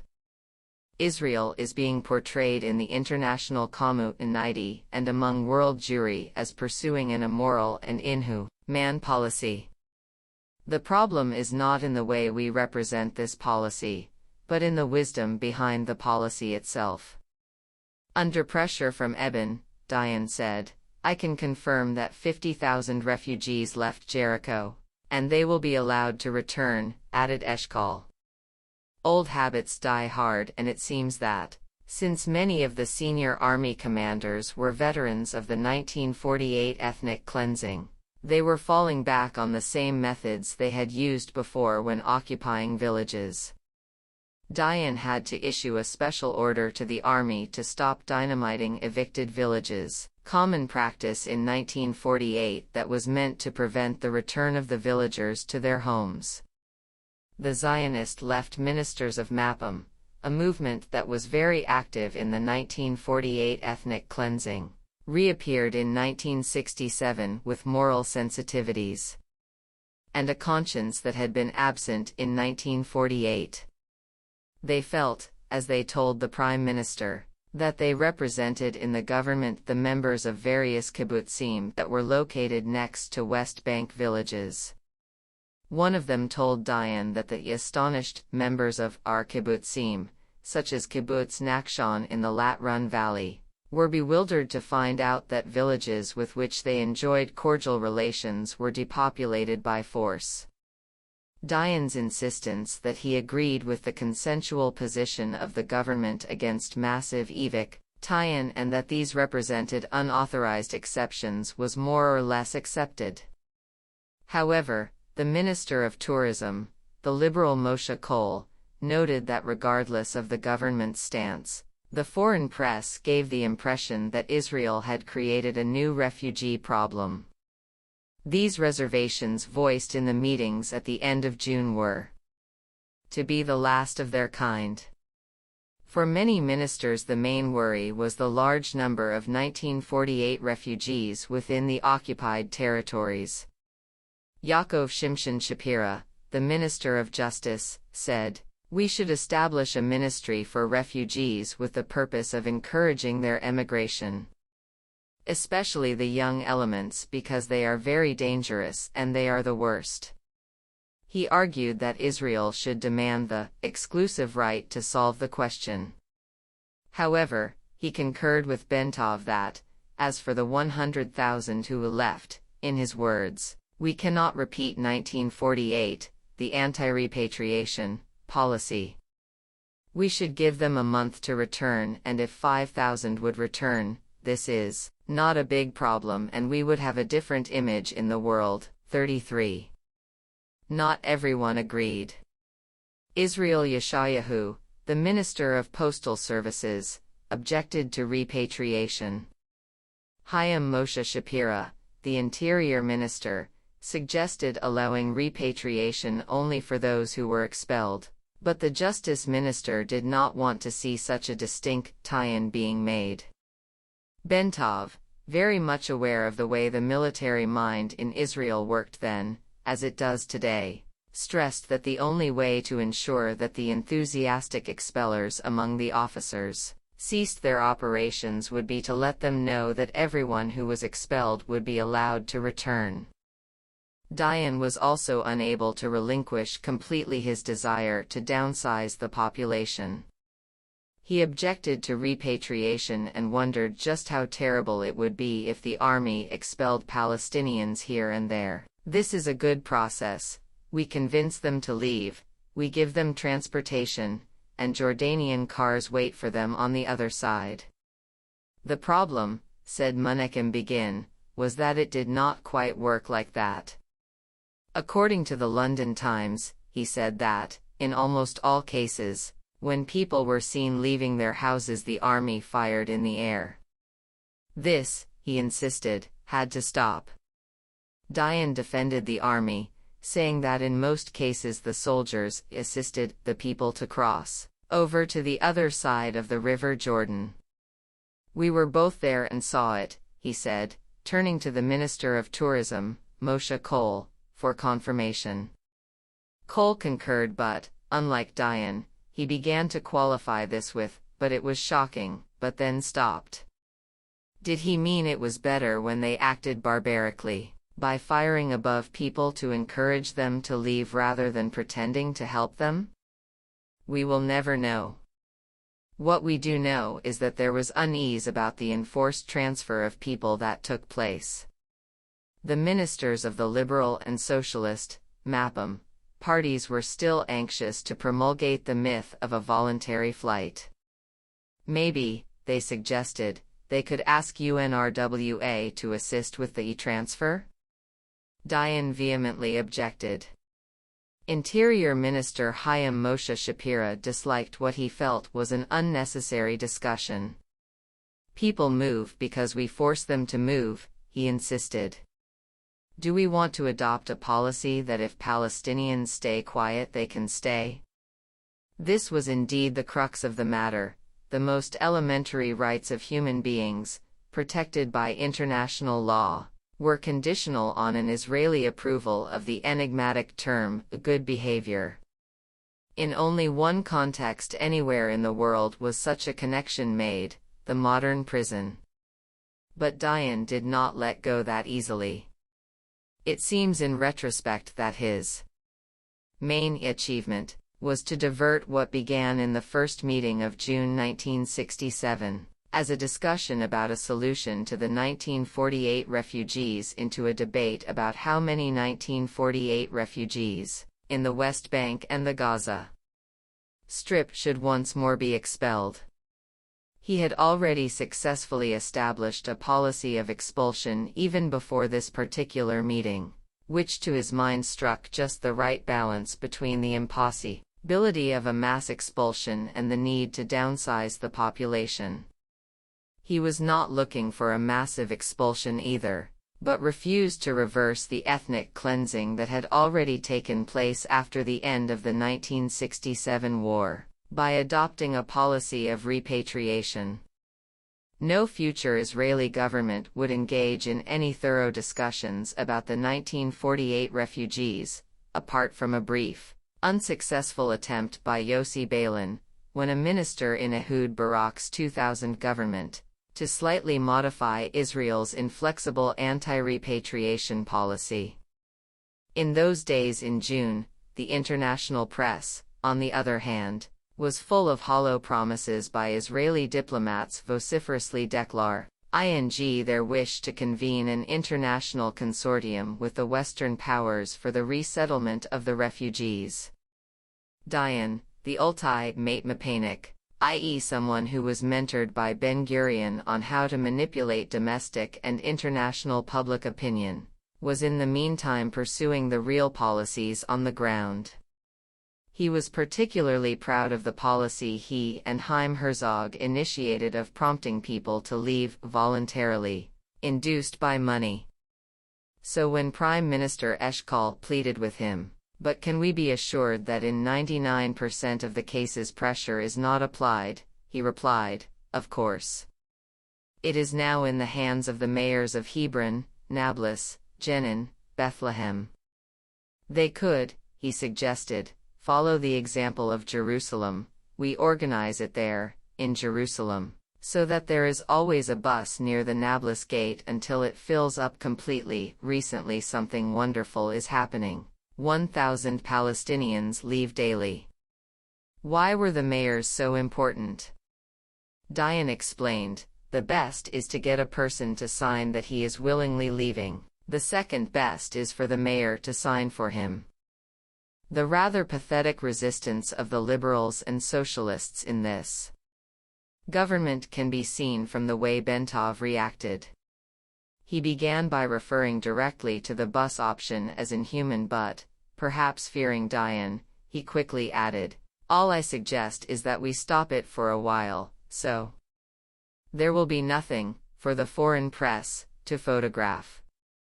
This fired up the Director General of the Foreign Ministry, and he exclaimed, "We can organize a tour for the Red Cross." Dayan has always detested the idea of any such tours, and he reported to ministers that the Red Cross had gone on such a tour, but the army stopped it because the international organization broke the rules. All in all, Dayan was furious with the way the Red Cross was trying to interfere. Dayan in fact persuaded the government to bar the International Red Cross from any involvement in the affairs of the people of the West Bank and the Gaza Strip. He ordered their removal from the bridges on the River Jordan connecting the West Bank with Jordan, which were the main conduits for removing Palestinians from the West Bank.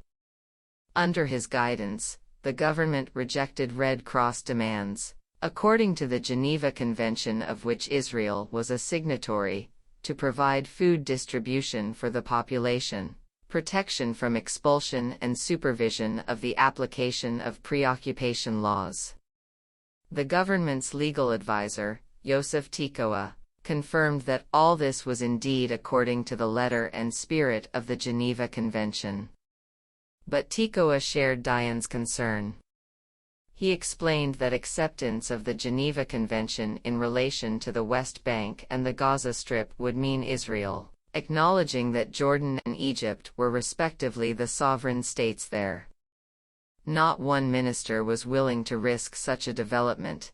There was and is now only one sovereign state, Israel, and nothing will change it in the years to come. Not even the UN General Assembly resolution in December 2012 that granted Palestine the status of a UN observer state.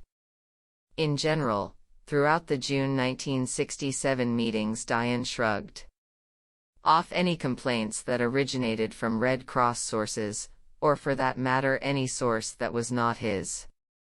Thus, he refused even to respond to the concern expressed by the Education Minister, Zalman Aaron. "What we are doing in Abraham's Cave in Hebron, Merit Hamikpila in Hebrew, is scandalous.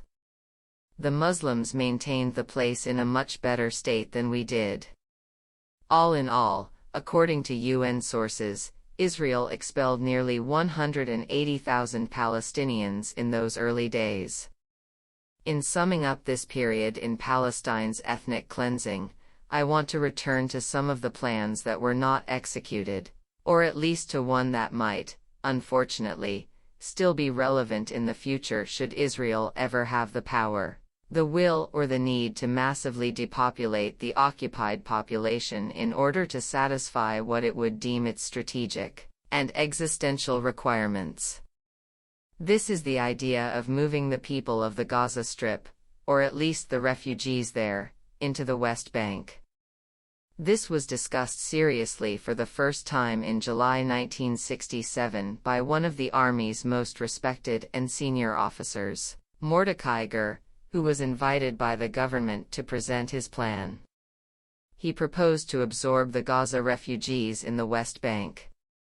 "We need to create the circumstances that would induce the people to leave.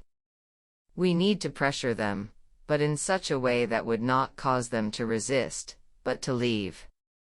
This should be encouraged among both refugees and permanent residents so that they would feel there is no hope in the Gaza Strip from an agricultural aspect. Furthermore, when UNRWA would complete a new census, it would become clear they would not have enough food portions for the refugees. These could have severe security implications. We should freeze all development there, so as to encourage transfer. The proposal for such a transfer was raised once more in November 1967. It came from the head of the settlement department of the Jewish Agency, Yosef Weitz, who wrote in the Daily Davar, the mouthpiece of the ruling Labor Party, then still Mapai, of a proposal to transfer, the word he used, the refugees from Gaza to the West Bank. He was then invited to meet the Prime Minister to discuss this. The government then considered his plan and it was endorsed by the Director General of the Ministry of Agriculture. We can move a large number of refugees to the Jordan Valley. The military officer coordinating the government's policies in the occupied territories, Colonel Shlomo Gazet, suggested a more selective and gradual process, i.e. not to include everyone. That might end in their final removal from Palestine altogether. Moving them to the Jordan Valley can lead to their move to the east. We should create an atmosphere of population transfer. The legal advisor to the occupation, Zvi Dinstein, added to this, we should move them to places where they can have work. The main question being, can one transfer a population in the open? There is no record as to how this question was answered. Apparently you could not undertake such an operation in the open and hence that particular scheme collapsed. So a sizable population remained and, when the 13th government ended its term after the war, the fate of the territories and its people depended now on Mapai, the Labour Party, which would rule them for the next 10 years. Chapter 7. The Labor Legacy, 1968 to 1977. This first decade in the history of occupation, 1967 to 1977, has been portrayed in more than one Israeli publication as the Enlightened Decade. 10 years of opportunities for peace and progress for the Palestinians that they themselves later destroyed. A more focused look also reveals another reality, that of consolidating a unilateral rule that incarcerated the people of the occupied territories as inmates for life, them, their children and their grandchildren. From the first day of this decade, their life was governed by a bureaucracy that would deem them a potential threat and source of danger unless they succumbed totally to its whims and demands. The responsibility for deceiving the world during that decade lies solely with the Labour Party, and, within it, also the late Shimon Peres, who after his death in 2016 was hailed as the champion of peace. The 13th government shrunk somewhat after the euphoric years of 1967, and decision-making was transferred back to where it was before the war, in the hands of the labor movement, where it would remain until 1977. On February 26, 1969, Levi Eshkol died and was succeeded as Prime Minister by Golda Meir. Meir led the party to a decisive victory in the 1969 general election. The new leader was as committed to continuing the settlement policy as her predecessor. Meir was a Jewish-American politician who cut her political teeth in the United States, where she had become a committed labor Zionist, and later as a long-serving minister first of labor and then of the foreign ministry in Israel. She would take very little interest in the fate of the occupied territories, leaving that to the bureaucratic inertia of military rule. Peace was not an option for Meir. By 1969 the labor movement, still called Mapai, had had a facelift and was given a new name. It became the Ma'arak Alliance. It was a union between Mapai, Rafi, a parliamentary group headed by David Ben-Gurion, and Yigal Alon's party, Adut HaAvoda. The last group to join it was the Zionist left group, Mapam. The alliance remained intact until its defeat in the 1977 elections to Menachem Begin's own alignment, the Likud. As previously noted, the unified government had already agreed in 1967 to establish settlers and soldiers in certain areas of the West Bank and the Gaza Strip in order to maintain a strategic hold on the occupied territories. Two developments complicated this plan. One was the emergence of the Messianic Gush Emunim movement, which sent its disciples to colonize what they considered ancient biblical sites, quite often at the heart of the Palestinian population in the West Bank. The government wanted to settle Jews in less densely populated Palestinian areas. The core group of decision-makers had a very significant number of 48 heirs among them who believed that in 1967 they had redeemed the ancient land of Israel forever. As government ministers, they turned a blind eye when the first group of Jewish settlers moved into Khalil, Hebron, in the West Bank, on the night of April 12, 1968. The group settled in the Park Hotel at the heart of the city, and a few weeks later the government authorized the creation of the Jewish city of Kiryat Arba, overlooking Hebron. There was no international tie-in, and the U.S., it seems, moved at that particular historical juncture into a new and upgraded stage in its relationship with Israel. It decided to arm the Jewish state with the most advanced and state-of-the-art weaponry it possessed. 50 Phantom jet fighters were shipped to Israel at the end of 1968.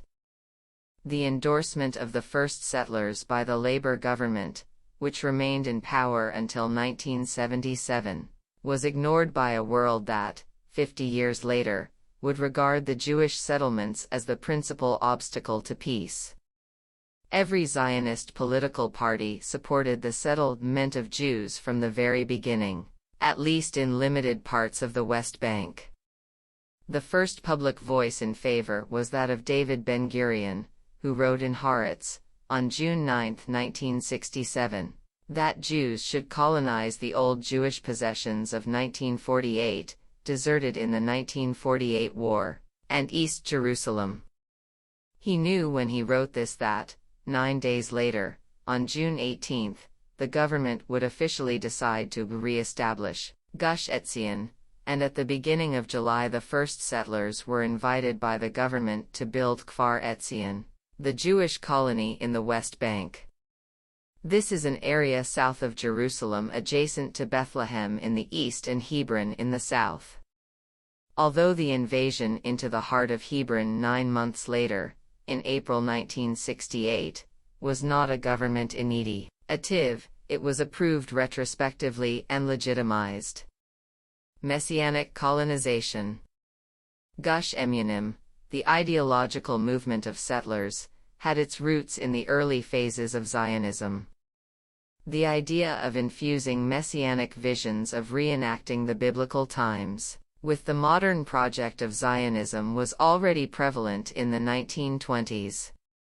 The key figure in conceiving and disseminating this new dogma was Rabbi Abraham Yitzhak Kook, who in many ways can be regarded as the forefather of extreme Jewish fundamentalism. His followers considered him to be divinely inspired. Rabbi Zvi Yehuda Kook, his son and successor, translated the abstract notions into a political plan in the aftermath of the 1967 war. Until his death in 1982 at the age of 91, he gathered about him enthusiastic national religious youth, who regarded the colonization of the West Bank in particular as their main mission in life. This indoctrination was disseminated in an institute called Merkaz Harav, Rabbi's Center, where Kook and his colleagues taught generations of students that settling in the occupied territories was a divine imperative of the highest order. This very institute was the target of an attack by desperate Palestinians in one of the few operations carried out against civilians. In Israel in 2008, it left 8 students dead.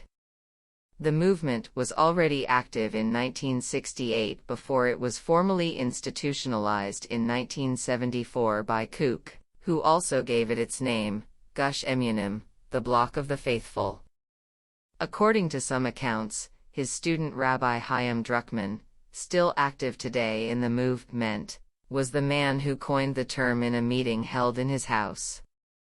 The first official act of the movement, as distinct from actions taken by the settlers already in Hebron and Gush Etzion, took place at the end of 1974.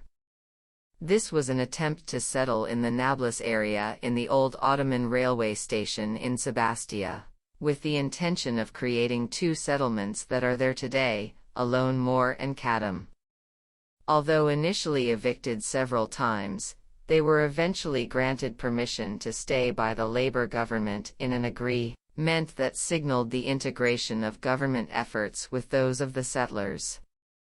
Thus by 1974 the settlers' movement had turned into an ideology, Cal lobby influencing government policies on colonization and enjoy an increasing presence in the Knesset and in the public domain in general.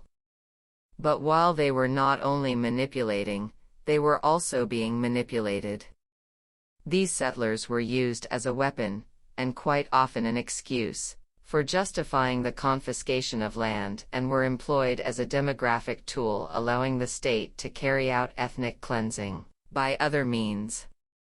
This movement was a convenient conduit for implementing those aspects of the colonization policy with which the Labour government did not wish to be directly associated, especially policies that bluntly contradicted international law and conventions. It shifted responsibility from the state to allegedly partisan groups. So after the mega prison, in whichever version, was delineated geographically and dynamically by the land pillage, it was further tightened and shaped by the map of Jewish colonies. Life within the proximity of the 2 communities, the occupied Palestinians and the settlers, only emphasized the image of a prison. Each colony, and each colony's block, was encircled by an electric fence and walls that closeted the settlers within them, but when combined they enclosed the Palestinians in scores of mini-prisons within the huge complex of the West Bank and the Gaza Strip. It is here that I take issue with the best book written on the subject of these people, Lords of the Land by Edith Zertel and Akiva Eldar, which claimed that the movement invaded every state apparatus and authority in Israel in order to implement its ideology of a greater Israel. I think it was the other way around, that the ideology and its upholders, affecting and transforming Palestine ever since 1882, needed the post-1967 colonies to expand and implement its vision. The main thrust of the colonization was carried out as part of the government strategy of settlement. During Golda Meir's government, 1969 to 1974, it was Shimon Peres who became the principal patron of the settlers and who worked steadfastly to legitimize their widespread colonization. It was thanks to his efforts that 2 future epicenters of settler activity, Afra and Kadam, were established at the heart of the West Bank. Afra was finally established in 1975, when Yitzhak Rabin succeeded Meir as prime minister and Peres became the minister of defense, and it overlooks Ramallah from the northeastern corner of the city. Kadam was authorized as the first Gush Emunim settlement near Nablus. The official decision to colonize was a grave violation of international law. The Geneva Convention requires an occupying power to affect the existing order in the occupied territory as little as possible during its tenure. One aspect of this obligation is that it must leave the territory to the people it finds there.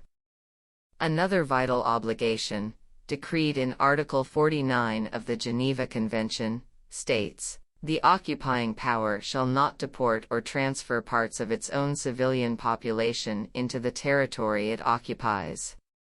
Later on, the colonization project continued under the Labour government, and, of course, intensified under the Likud after 1977.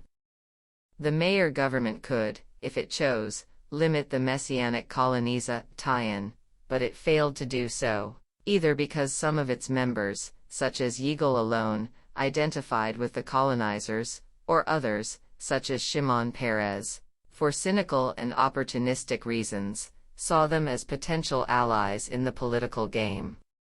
Resisting the colonization. The second potential obstacle for the colonization was Palestinian resistance to it.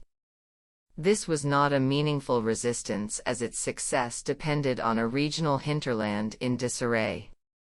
The borders of the Jewish state were anything but quiet throughout 1968 and 1969. On the shores of the Suez Canal that year, a daily war of attrition between the Egyptian and Israeli armies raged. The Egyptians hoped to force the Israeli army to withdraw from the Sinai Peninsula, which the latter had occupied in June 1967, and the Israelis retaliated with raids deep into Egyptian territory, hitting, among other targets, the very infrastructure of the Egyptian economy and industry. On the long border between the banks of the River Jordan, a different kind of confrontation took place. The newly instigated Palestinian guerrilla movement was trying to send in units to organize a campaign of popular resistance against the occupation. At first, the Israeli army retaliated with the aerial bombing of Palestinian bases in Jordan, and then decided to stage a frontal assault, which ended in colossal failure when it embarked on an attack on the PLO headquarters in the village of Karameh in Jordan. The war of resistance now also included plane hijacking and bombing Jewish areas inside Israel. The first hijacking of an El Al plane occurred on July 23, 1968. Israeli retaliation included raids on Beirut airport and the bombing of 13 planes belonging to Arab Airlines at the very end of 1968. These kinds of confrontation continued until what became known as Black September in 1970, when the Hashemite kingdom decided to force the PLO headquarters and guerrilla activity out of the country, and the front of struggle moved to southern Lebanon. The stage for the struggle was now not only an international one, but it also included international organizations of resistance and terror. This development culminated in the attack on 11 Israeli team members at the Munich Olympics in September 1972 by the Palestinian group Black September, and the massacre of 25 passengers at Lod, aka Ben Gurion, airport in May earlier that same year by Japanese members of the Red Army. The stage for resistance was no longer mainly or exclusively in the West Bank, but extended to other parts of the world. Thus it did not affect the routine of the occupation. In the Gaza Strip there was no specific hinterland that could become a kind of North Vietnam to the occupied South. Localized initiatives from within the refugee camps therefore formed the backbone of the resistance. This continued until 1971, when it was brutally crushed by the head of Southern Command, General Ariel Sharon. Thus most of the resistance was outside the borders of the state. Against those actions inside the territories, Israel initially responded with collective punishments, but before long added to these reprisals the expansion of Jewish colonization. From very early on, then, resistance and Jewish colonization were intertwined in the minds of the strategists and bureaucrats running the occupied territories for Israel. The equation was simple: the stronger the resistance, the deeper the colonization. It was in the Gaza Strip that, for the first time, Palestinian resistance Ants and Jewish colonization became associated, and thus resistance came to serve as a pretext for intensive Judaization of the Strip. The impulse to colonize the territories, in clear violation of international law, was of course not in retaliation for resistance. But for some reason Israeli policymakers asserted that colonization could be justified if it was presented as a means of fighting terror. The right wing of the political system at first rejected this connection and wanted governments to support colonization per se as an act of national redemption. But when even right-wing governments were more careful, under international pressure, to expand the settlement project, the lobby for expanding it was particularly vociferous after acts of Palestinian resistance.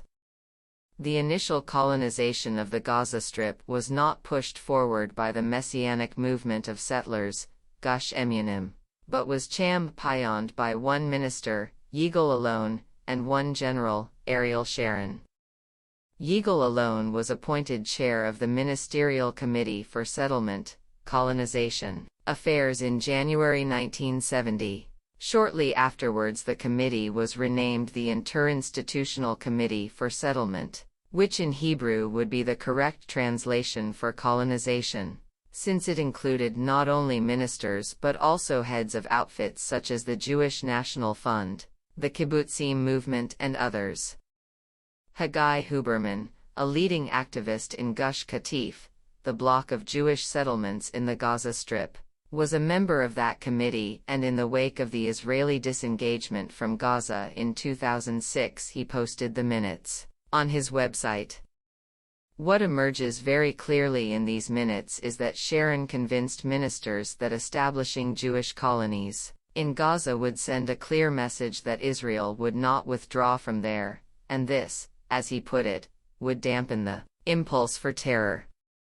The first two settlements were decided upon in 1971 and established in 1972.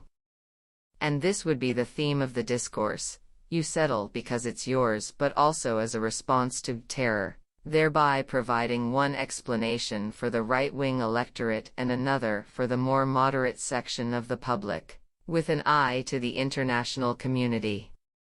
While the outlines for future Jewish colonization were established by the labor politicians in the first decade of occupation, the life of the occupied people was in the hands of the bureaucrats. Politicians take decisions at historical junctures. Bureaucrats translate them into reality both according to the political guidelines as well as according to their personal judgment, aspirations, and foibles. Chapter 8. The Bureaucracy of Evil. The Rule of Bureaucracy. When the essential cabinet meetings were over in June 1967, they ended with the resolution to exclude the West Bank and the Gaza Strip from any peace agenda, to transfer their rule to the army, to authorize some but not massive expulsions, and to incorporate the territories into the Jewish state without formally annexing them, thereby leaving the people there in civil and personal limbo. It was now up to the bureaucrats to take over.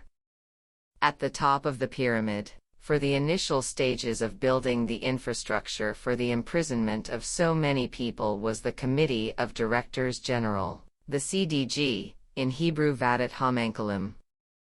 These were the directors general of all the ministries that were relevant to the occupied territories, and it was established on June 15. There are 2 volumes comprising thousands of pages recording their meetings. The first meeting of the committee was chaired by Yaakov Arnon, the Director General of the Ministry of Finance. Others present included Zvi Zur, a former chief of the IDF General Staff and in those days a special advisor to Dayan.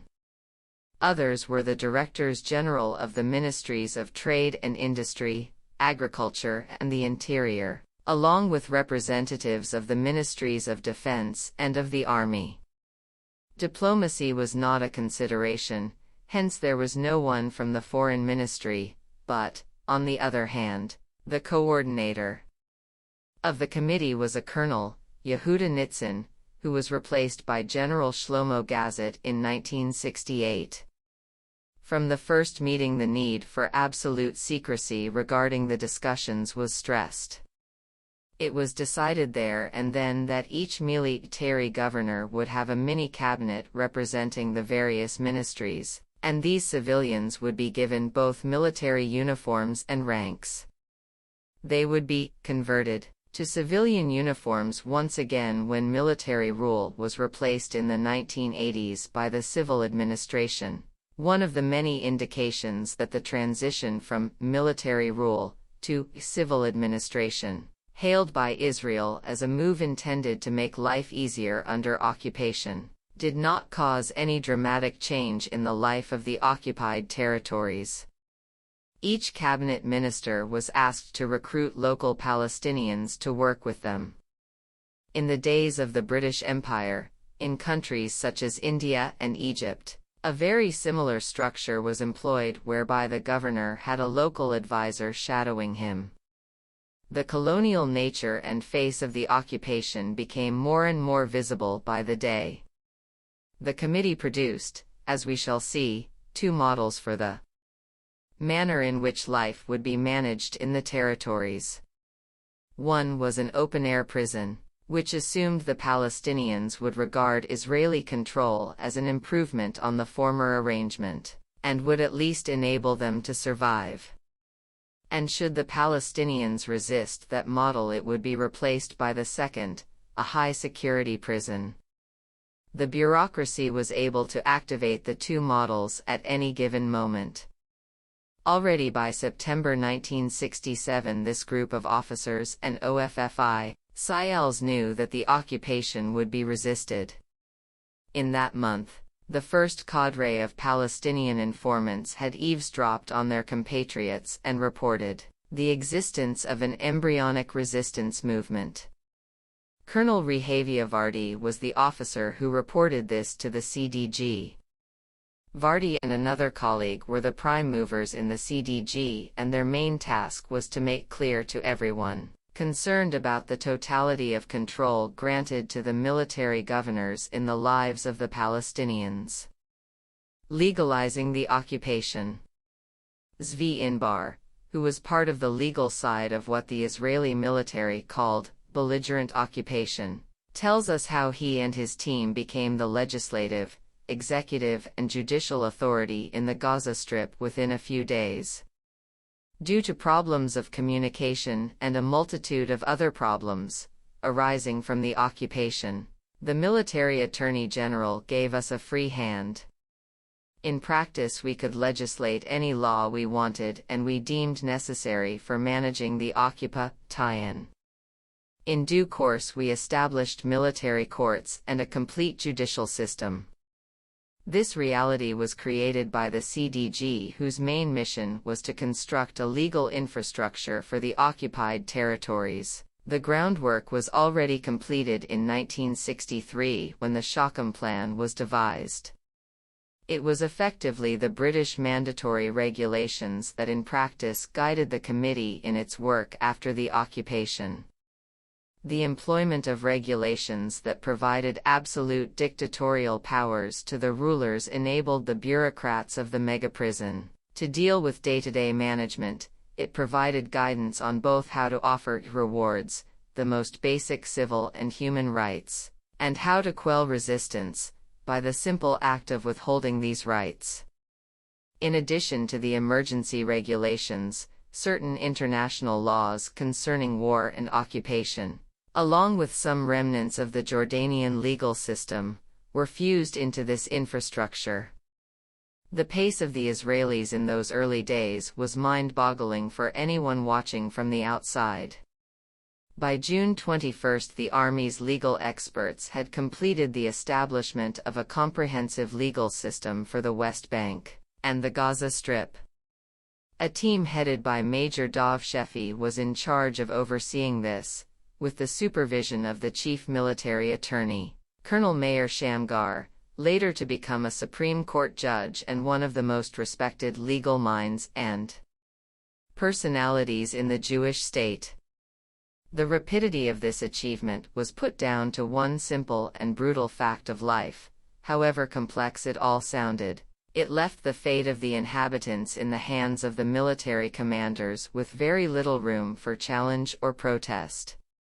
It was a crude interpretation of the Fourth Geneva Convention, 1946, that surrendered executive, judicial and legislative powers into the hands of a military governor, powers that were used, as we only know with hindsight, to grab land, dispossess people, subject them to mass arrests, force them into collaboration and expose them to an ever-increasing process of foreign colonization. Above all, the convent tie-in only intended these powers to be in place for a short period. The people of the occupied territories were handed a list of new regulations on the first day when the Israeli army entered their space.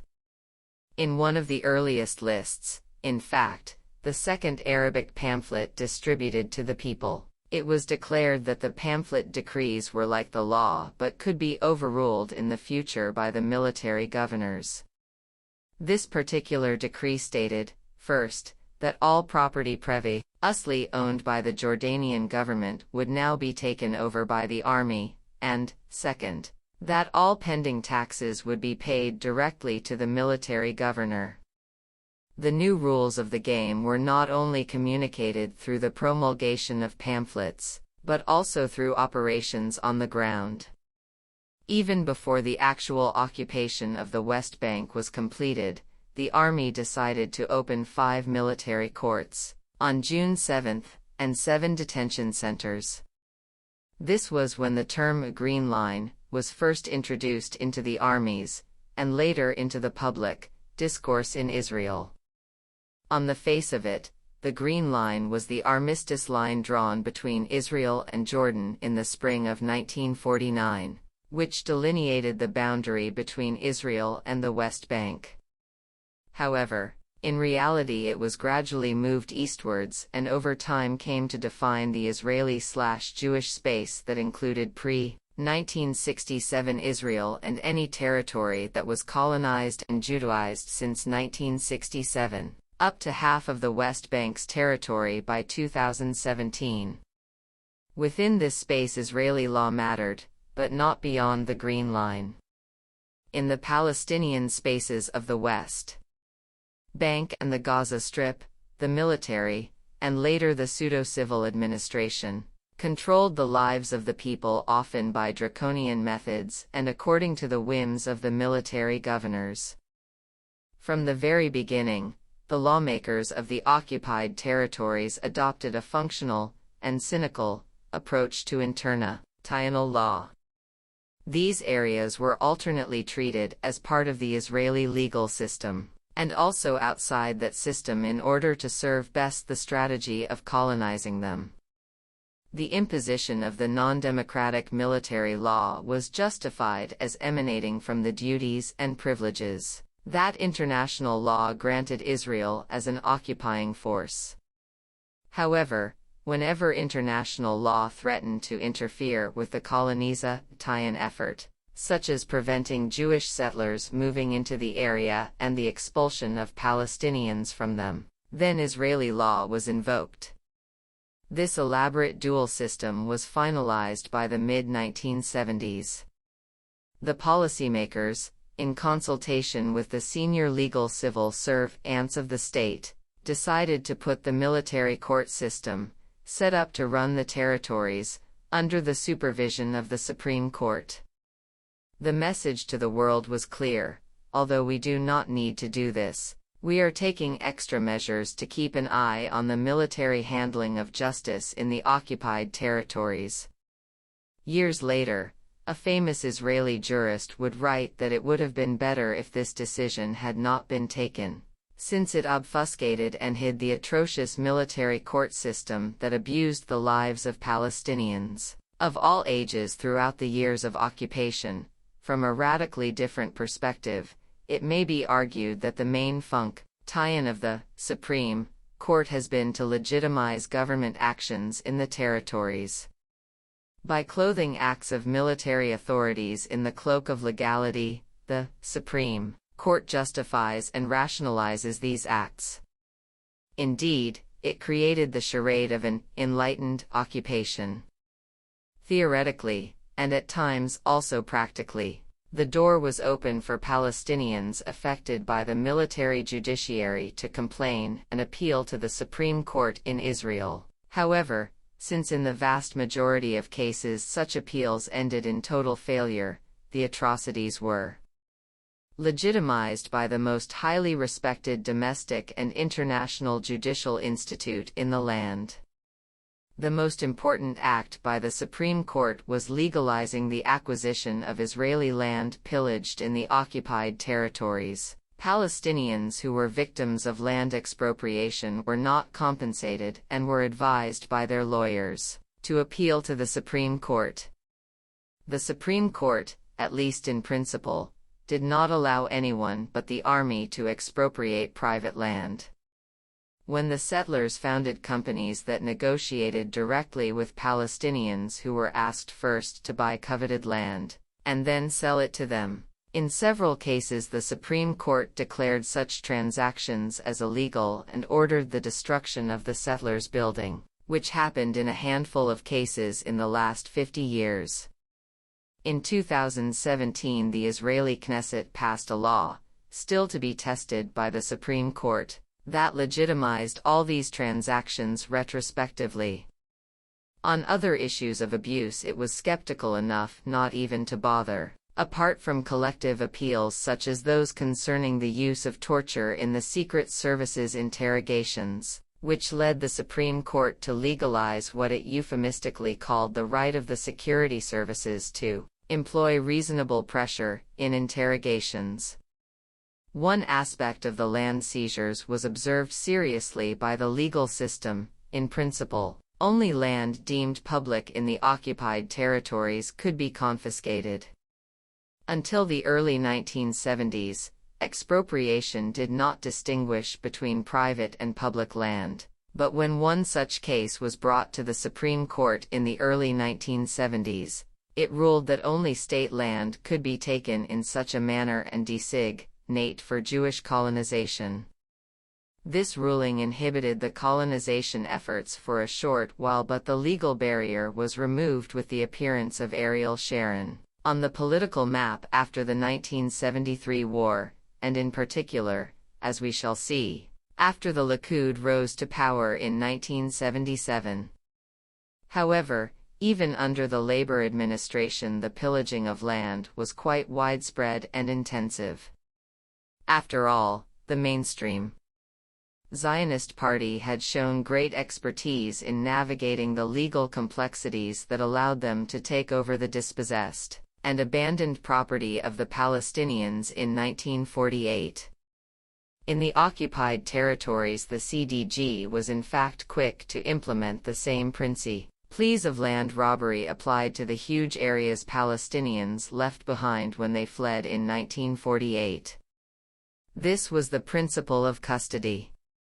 In the aftermath of the 1948 ethnic cleansing, the evicted properties in both urban and rural areas were transferred into the hands of a custodian, according to a Knesset law from 1950. This government official had the right to decide on the fate of each property. The options were limited. It was either handed over to Jewish citizens or to the various government agencies, including the army. The application of similar practices to the land looted in the West Bank and the Gaza Strip was not carried out openly. Even Israeli officials realized that such a practice in the occupied territories would not be tolerated by an international community that otherwise seemed to accept quite a few of the malpractices and abuses there. So Meir Shamgar, who was soon to become Attorney General, openly declared in November 1968 that Israel's absentee property law was not applicable to the occupied territories. However, it was applicable de facto until his declaration, as instructed by the CDG, and in any case only related to 8% of the land, much of which had already been taken by 1968. The main significance of the applica tie-in of this law was for East Jerusalem. There, quite a lot of property left behind by both 1948 and 1967 refugees was protected, since 1968, by the Attorney General's declaration. However, in 1977, a limited version of the absentee property law was applied to Greater Jerusalem, and fully applied in July 2004.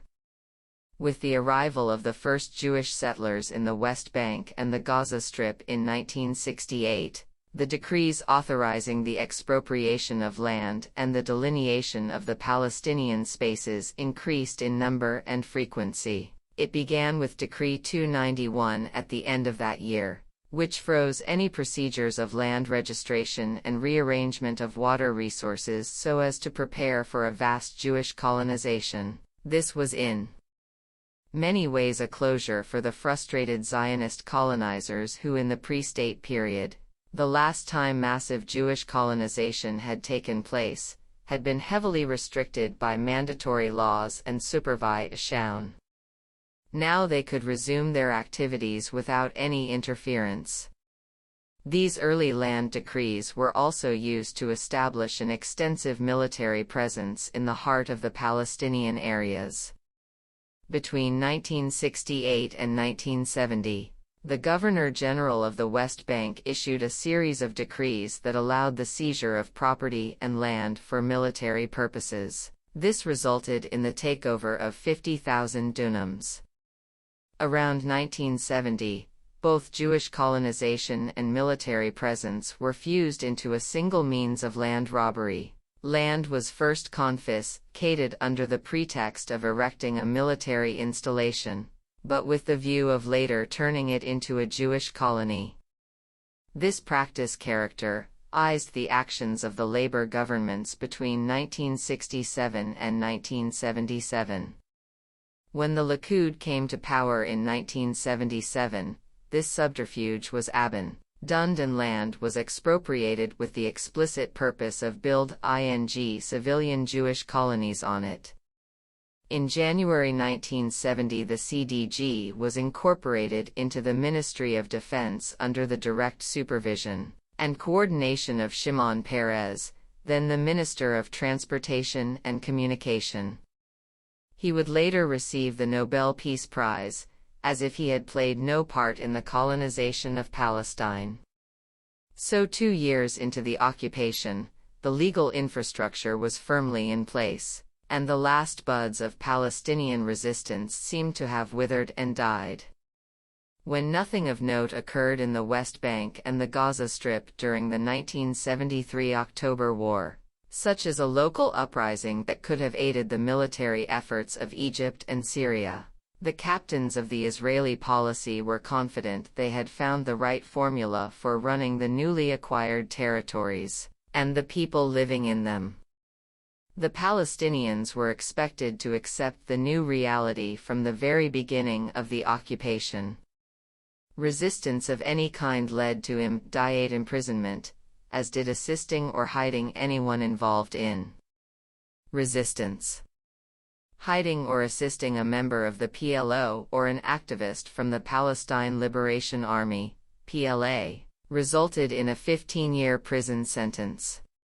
Very few chose either option, and it seems that, in the first decade of the occupation, many Palestinians were willing to give the new initiative a chance, but this attitude was not reciprocated by a benevolent Israeli policy, and the model soon collapsed. Towards the collapse of the open prison model, 1973 to 1977. Most local people survived this ethnic cleansing and remained in the West Bank and the Gaza Strip under the new rule. That rule in the years leading up to the 1977 change of government in Israel was now entirely in the hands of a bureaucracy that assumed the people living there were reconciled to the new reality and that Israeli interests, however the political elite chose to define them, could be furthered unilaterally without any consultation with the local people or consideration of the sensitivities and laws of the outside world. This Confidence on the part of the new rulers was fed both by the lack of active resistance from the inside and the absence of any pressure from the outside. As long as this was the perceived reality of the Israeli military and political elite, this system was deemed to be working well, and this situation lasted until the first signs of resentment and resistance appeared in the years leading to the First Intifada. In this book I choose to refer to such a reality, where there isn't major Palestinian resistance and an Israeli crackdown, as the open prison model. Dwindling resistance from 1969 onwards contributed to the more positive aspects of the open prison model. Now that the pattern of Jewish colonization and supremacy was finalized and in place in the occupied territories, it was possible to reward the Palestinians for their lack of active resistance. The first reward was delegating authority to the local municipalities and councils so that the occupation would be felt but not seen. The second was absorbing the surplus manpower into the Israeli labor market and, finally, keeping the bridges over the River Jordan open to facilitate the exchange of commerce and population, mainly in order to exploit the West Bank as an indirect gateway for exports to the Arab world. It is not surprising that the dynamics described here are of an economic nature. The focus of the open prison model in its initial stages in the early 1970s was economic more than anything else, as it would be in its most recent incarnation under Benjamin Netanyahu in the 21st century when he would talk about economic peace. It was not the Ministry of Finance that took the lead on this question, but, rather, the Ministry of the Interior. This division of labor is another telling indication that the territories were not occupied or temporarily taken, in the official Israeli perception, but were regarded very much as an internal affair. Indeed, the economic reality of the occupation was meant to be the hallmark of the open prison model. However, when economic benefits are offered to silence potential resistance to further colonization, their long-term impact is as destructive as some of the features of the maximum security model Israel imposed whenever resistance did occur. And, indeed, the deep involvement of the finance ministry was one indication of how permanent the Israeli presence in the occupied territories was in the eyes of state policymakers. The discussion was never about the economic implications of a possible Israeli withdrawal or of that of a peace. Rather, the issue constantly being debated was how to integrate the West Bank economy into Israel, without undermining its Jewish demographic majority. Two personalities at the top clashed on this issue, the Minister of Finance, Pinchas Sapir, and the Minister of Defense, Moshe Dayan. Sapir was a large man and a bald politician whose image is still engraved in popular memory in Israel, as something of a peace-loving economic genius, thanks largely to the poor performances of those who succeeded him. He did not like the idea of integrating the two economies, and maybe for this reason he was justifiably cast in the role of the 1967 dove who, unlike his colleagues, genuinely wished to relinquish any links to the West Bank and the Gaza Strip, and between Israel and occupation. But his suggestion that the government should encourage Palestinians to work in the Arab world instead, induced by the prospects of sending money back home, was quite ominous. I do not know if he anticipated that his bureaucracy might use this temporary emigration as a means of ethnically cleansing the Palestinians from the occupied territories, but, in reality, for residents of the occupied territories who chose that option, such a move entailed a calculated risk that they would not be allowed to return. But in the early 1970s Sapir was not calling the shots. The man in charge was still Moshe Dayan, until he was forced to resign in 1974 after the fiasco of the 1973 war, only to return to Menachem Begin's government in 1977, though in a far less influential position. However, Dayan held power long enough to imprint his ideas in an irreversible manner on the ground, and not even a shrewd and powerful politician such as Sapir could stop him. He shaped the territories as an economic dependency. The Palestinians would now have to rely for their survival on Israeli goods and for their welfare on Israeli permits to work in Israel. The export of West Bank and Gazan goods to the Arab world was still possible, but this was economically insignificant and also dependent on Israel's goodwill. Even more precarious was the option of working in the Arab world and further afield and send ing money home. Dayan brushed aside Sapir's demographic disquiet. The demographic balance he favored was not only concerned with how many Palestinians there were inside Israel proper, but how they were defined. On the one hand, they were to be temporary guest workers with no rights whatsoever inside Israel, and, on the other, their presence there would further advance Dayan's wishes to make the occupation irreversible. Dayan won the day. During the 1970s, a decade celebrated by Israeli historians as a period of Palestinian prosperity under Israeli guidance, the systematic economic colonization was accompanied by neglect of the development of the local economic infrastructure in the occupied territories. The reality was far from a prosperous one. The West Bank and the Gaza Strip were only a source of cheap labor and a captive market for Israeli goods. The official Israeli version marketed a tale of a primitive Arab society that was now being given a golden opportunity to turn over a new leaf in the economic history of the Middle East through the mutual movement of goods and labor between the Jewish state and Palestinian areas. In reality, the movement was in one direction only. It created a one-sided dependency. Again, despite the sinister long-term policy objectives and the overall negative effect on the local economy, it should be understood that some of these processes would take time to mature and their full effects to materialize. This is why quite a few Palestinians remember the early years as offering opportunities that were not available before, not only economically, but also, for instance, in the realm of education. The Israelis allowed colleges to become universities. And, indeed, the standard of living of the Palestinians who were allowed to work in Israel in that decade rose significantly, and the flow of Israelis into the local markets brought business with it. The open prison seemed to work. From that moment onwards there was no need for direct involvement of the Committee of Directors General or the Ministry of Defense. The army exerted its rule over every aspect of life, but it was assisted from the very beginning by other Israeli agencies. One of these was the General Trade Union, the Histadrut.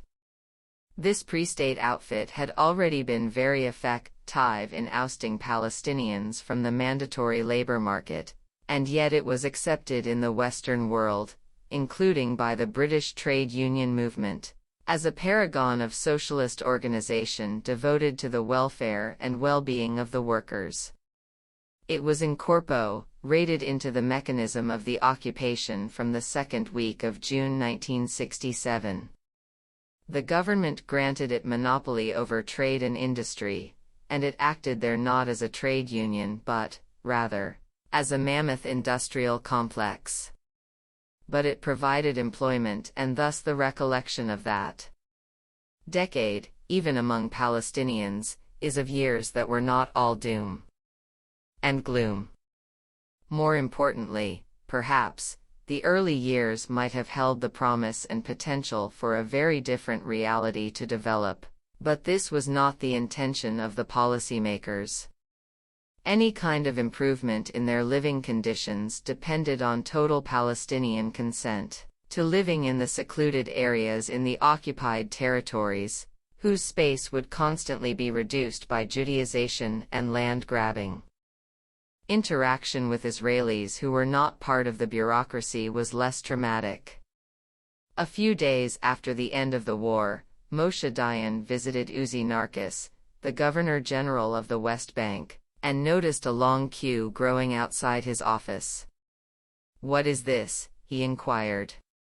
"These are Israelis who want to enter the West Bank and need licenses from the military governor." "No need," said Dayan. "Open the gates." Thousands of Israelis, including myself as a young boy of 12, swarmed into the West Bank, as if traveling abroad was possible now without boarding a ship or a plane. The Israelis were attracted by the concept of visiting a foreign land with new goods to buy and the archaeological richness of the West Bank to explore. Or at least the richness that was still to be excavated. Not out of intellectual curiosity, but, rather, as part of the attempt to prove that this was the heart of the ancient and biblical Jewish king Dom. By June 22, the Israeli Archaeological Authority had already taken over all the sites in the West Bank and the Gaza Strip. Intentionally or otherwise, they would map out for future settlers the early sites they should colonize. In July 1967, I went on just such a trip to see the archaeological sites. Like others, I did not notice the roads churned up and destroyed by tanks, the burned-out cars beside the roads, the convoys of refugees, most of them expelled, heading hungry and thirsty towards the shelled bridges crossing the River Jordan. We went in the early days, when one could, if one wanted, still see the human corpses that had not yet been evacuated or buried. In 1997, a journalist in the Daily Ma'ariv recalled that the local military governor reported that sands of livestock, donkeys, cows, sheep and goats, were roaming the cities after losing their owners or fields.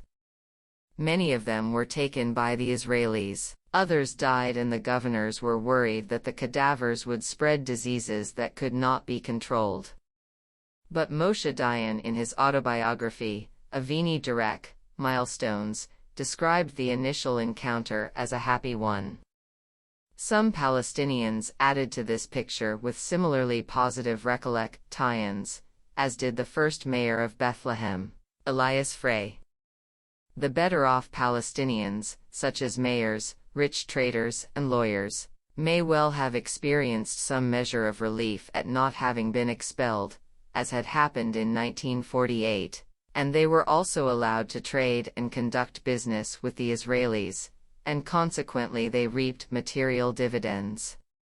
But these were the exceptions, and their numbers diminished as the years went by. Most of the people had to choose between the open prison model or risk the maximum security one. These early years of relative calm were the prelude to the First Intifada. And, just as the late, devoted Palestinian historian Sami Farsound described the mandatory period in Palestine as the road to the Nakba, the 1948 catastrophe, so one can also describe these first 10 years as the road to the Intifada. The model collapsed first of all because of the Labour government's inability to sell the open prison as a peaceful process of reconciliation. The government instead opted to collaborate with the new messianic movement of settlers, Gush Emunim, and the twofold pressure ignited once more with a Palestinian resistance that would increase once the Likud took office in 1977. Let us examine these factors more closely. From Labour to Likud. 2 decades passed between the occupation and the outbreak of the First Intifada. Each decade was influenced by whoever was in power in the Israeli government. The first decade was a Labour period and the second a Likud one. Dan Bavli, who served as a senior officer in the early days of the occupation, published a book summarizing his years as part of that Labour bureaucracy. He provided the principal Explanation why the labor years were as crucial in explaining the first uprising in December 1987, as were the harsher policies by the Likud in the next decade. Bavli stated in his retrospective view, "In all the years of Mapai's labor, reign in power, with all its dovish and hawkish wings, and up to the 1977 upheaval, peace or the desire for peace was not a prominent political goal on Israel's agenda. Military might was the only option offered vis-a-vis the Palestinians. And the increasing employment of military power accentuated even more Israel's intransigency." Bavli belonged to a group of officials who were attempting to search for Palestinian collaborators in the labor project of building a mini-autonomy instead of the occupation, an effort described at the end of the previous chapter, and he assumed that, had it been adopted, history would have developed in a better way for both sides. To me this seems doubtful, but, of course, we know what happened, not what could have happened. In any case, his assessment is very valuable. His overview of the Mapai, or labor, impact and responsibility for the uprising is valid and convincing, as I tried to show in the previous chapter. The Israeli agenda in the occupied territories during labor's 10 years in power was totally disconnected, as it would be up to the present day, from the international agenda. The former was a blueprint for how to maintain the biggest prison on earth for as long as possible. The latter wished to end the conflict between the Israelis and the Palestinians on the basis of a two-state solution. As labor was considered the left, or the peace, party of Israel, it was not exposed to much international pressure. For a while there was some impact from the outside. The 1973 war produced some new interest, if not in the fate of the territories, then at least in the so-called peace process. The principal initiative was a peace conference that was convened in Geneva by the USA and the USSR. At the very end of the year, Israel, Jordan and Egypt were invited to what was described as a historical event, one which, like so many before and after, had no bearing on the lives of the people under occupation. As if to mock history, while, and this may have been genuine, Western diplomats, including President Jimmy Carter, talked about comprehensive peace, the Israeli official reaction was to deepen the occupation even further. The discourse of Geneva was totally alien as far as official Israel was concerned. On the ground, if anything, the irreversibility of the unilateral Israeli colonization and demarcation became even more evident with two major developments. One was a more systematic planning of colonization from above, and the other a more lenient and supportive attitude towards the new movement of Jewish settlers, who began by settling in Gush Etzion, south of Jerusalem, with the blessing of the government, and in Hebron, without its blessing, in the first year of the occupation. It was alien since the Ministry of the Interior, from the first decade of the occupation, regarded the occupied territories as economically and administratively part of the State of Israel. The official discourse used by politicians, diplomats, pundits and bureaucrats followed the reality faithfully. At first, Israeli diplomats talked about the occupied territories, but soon started to follow the language of the officials in the Interior Ministry and called it Judea, Samaria, and the Gaza Strip. A reference that would become obligatory under the Likud in 1977, and imposed on radio and television broadcasts as well. Every passing day made the disentanglement of Israel from the West Bank impossible, and while Israeli diplomats in yet another peace conference convened by President Carter in 1977 would talk about territorial compromise with Jordan, facts on the ground rendered anything like this both insignificant and irrelevant. This was 7 years too late. What mattered was a master plan prepared in 1970 by the Ministry of the Interior entitled, "A Blueprint for Physical and Regional Planning for the Occupied Territories," a plan that considered the next stages in the colonization of the Palestinian territories. The geographer Elisha Porath was asked by the ministry to work on the plan, and he eventually published it as a scholarly work. The blueprint explained how areas such as the Dead Sea and the Jordan Valley would be incorporated into Israel without their de jure annexation. It also suggested a new means of expanding the land robbery, agricultural expansion, that would include not only land pillage but also taking over water resources. The option of connecting new Jewish colonies to the water system in Israel was specifically ruled out. Not everything it proposed was eventually implemented. Such was the fate of the recommendation to evict the refugee camps and push the refugees into larger villages, and by that, developing the periphery of Judea and Samaria so that they could be integrated into the rest of the country. In order to make sure that unexpected agencies or bodies would not interrupt this land pillage, a crucial step was taken in 1971 when a special decree on the law of urban, rural and building planning, Judea and Samaria, No. 418, was passed. This decree transferred almost all the authority to plan to a new Supreme Council for Planning.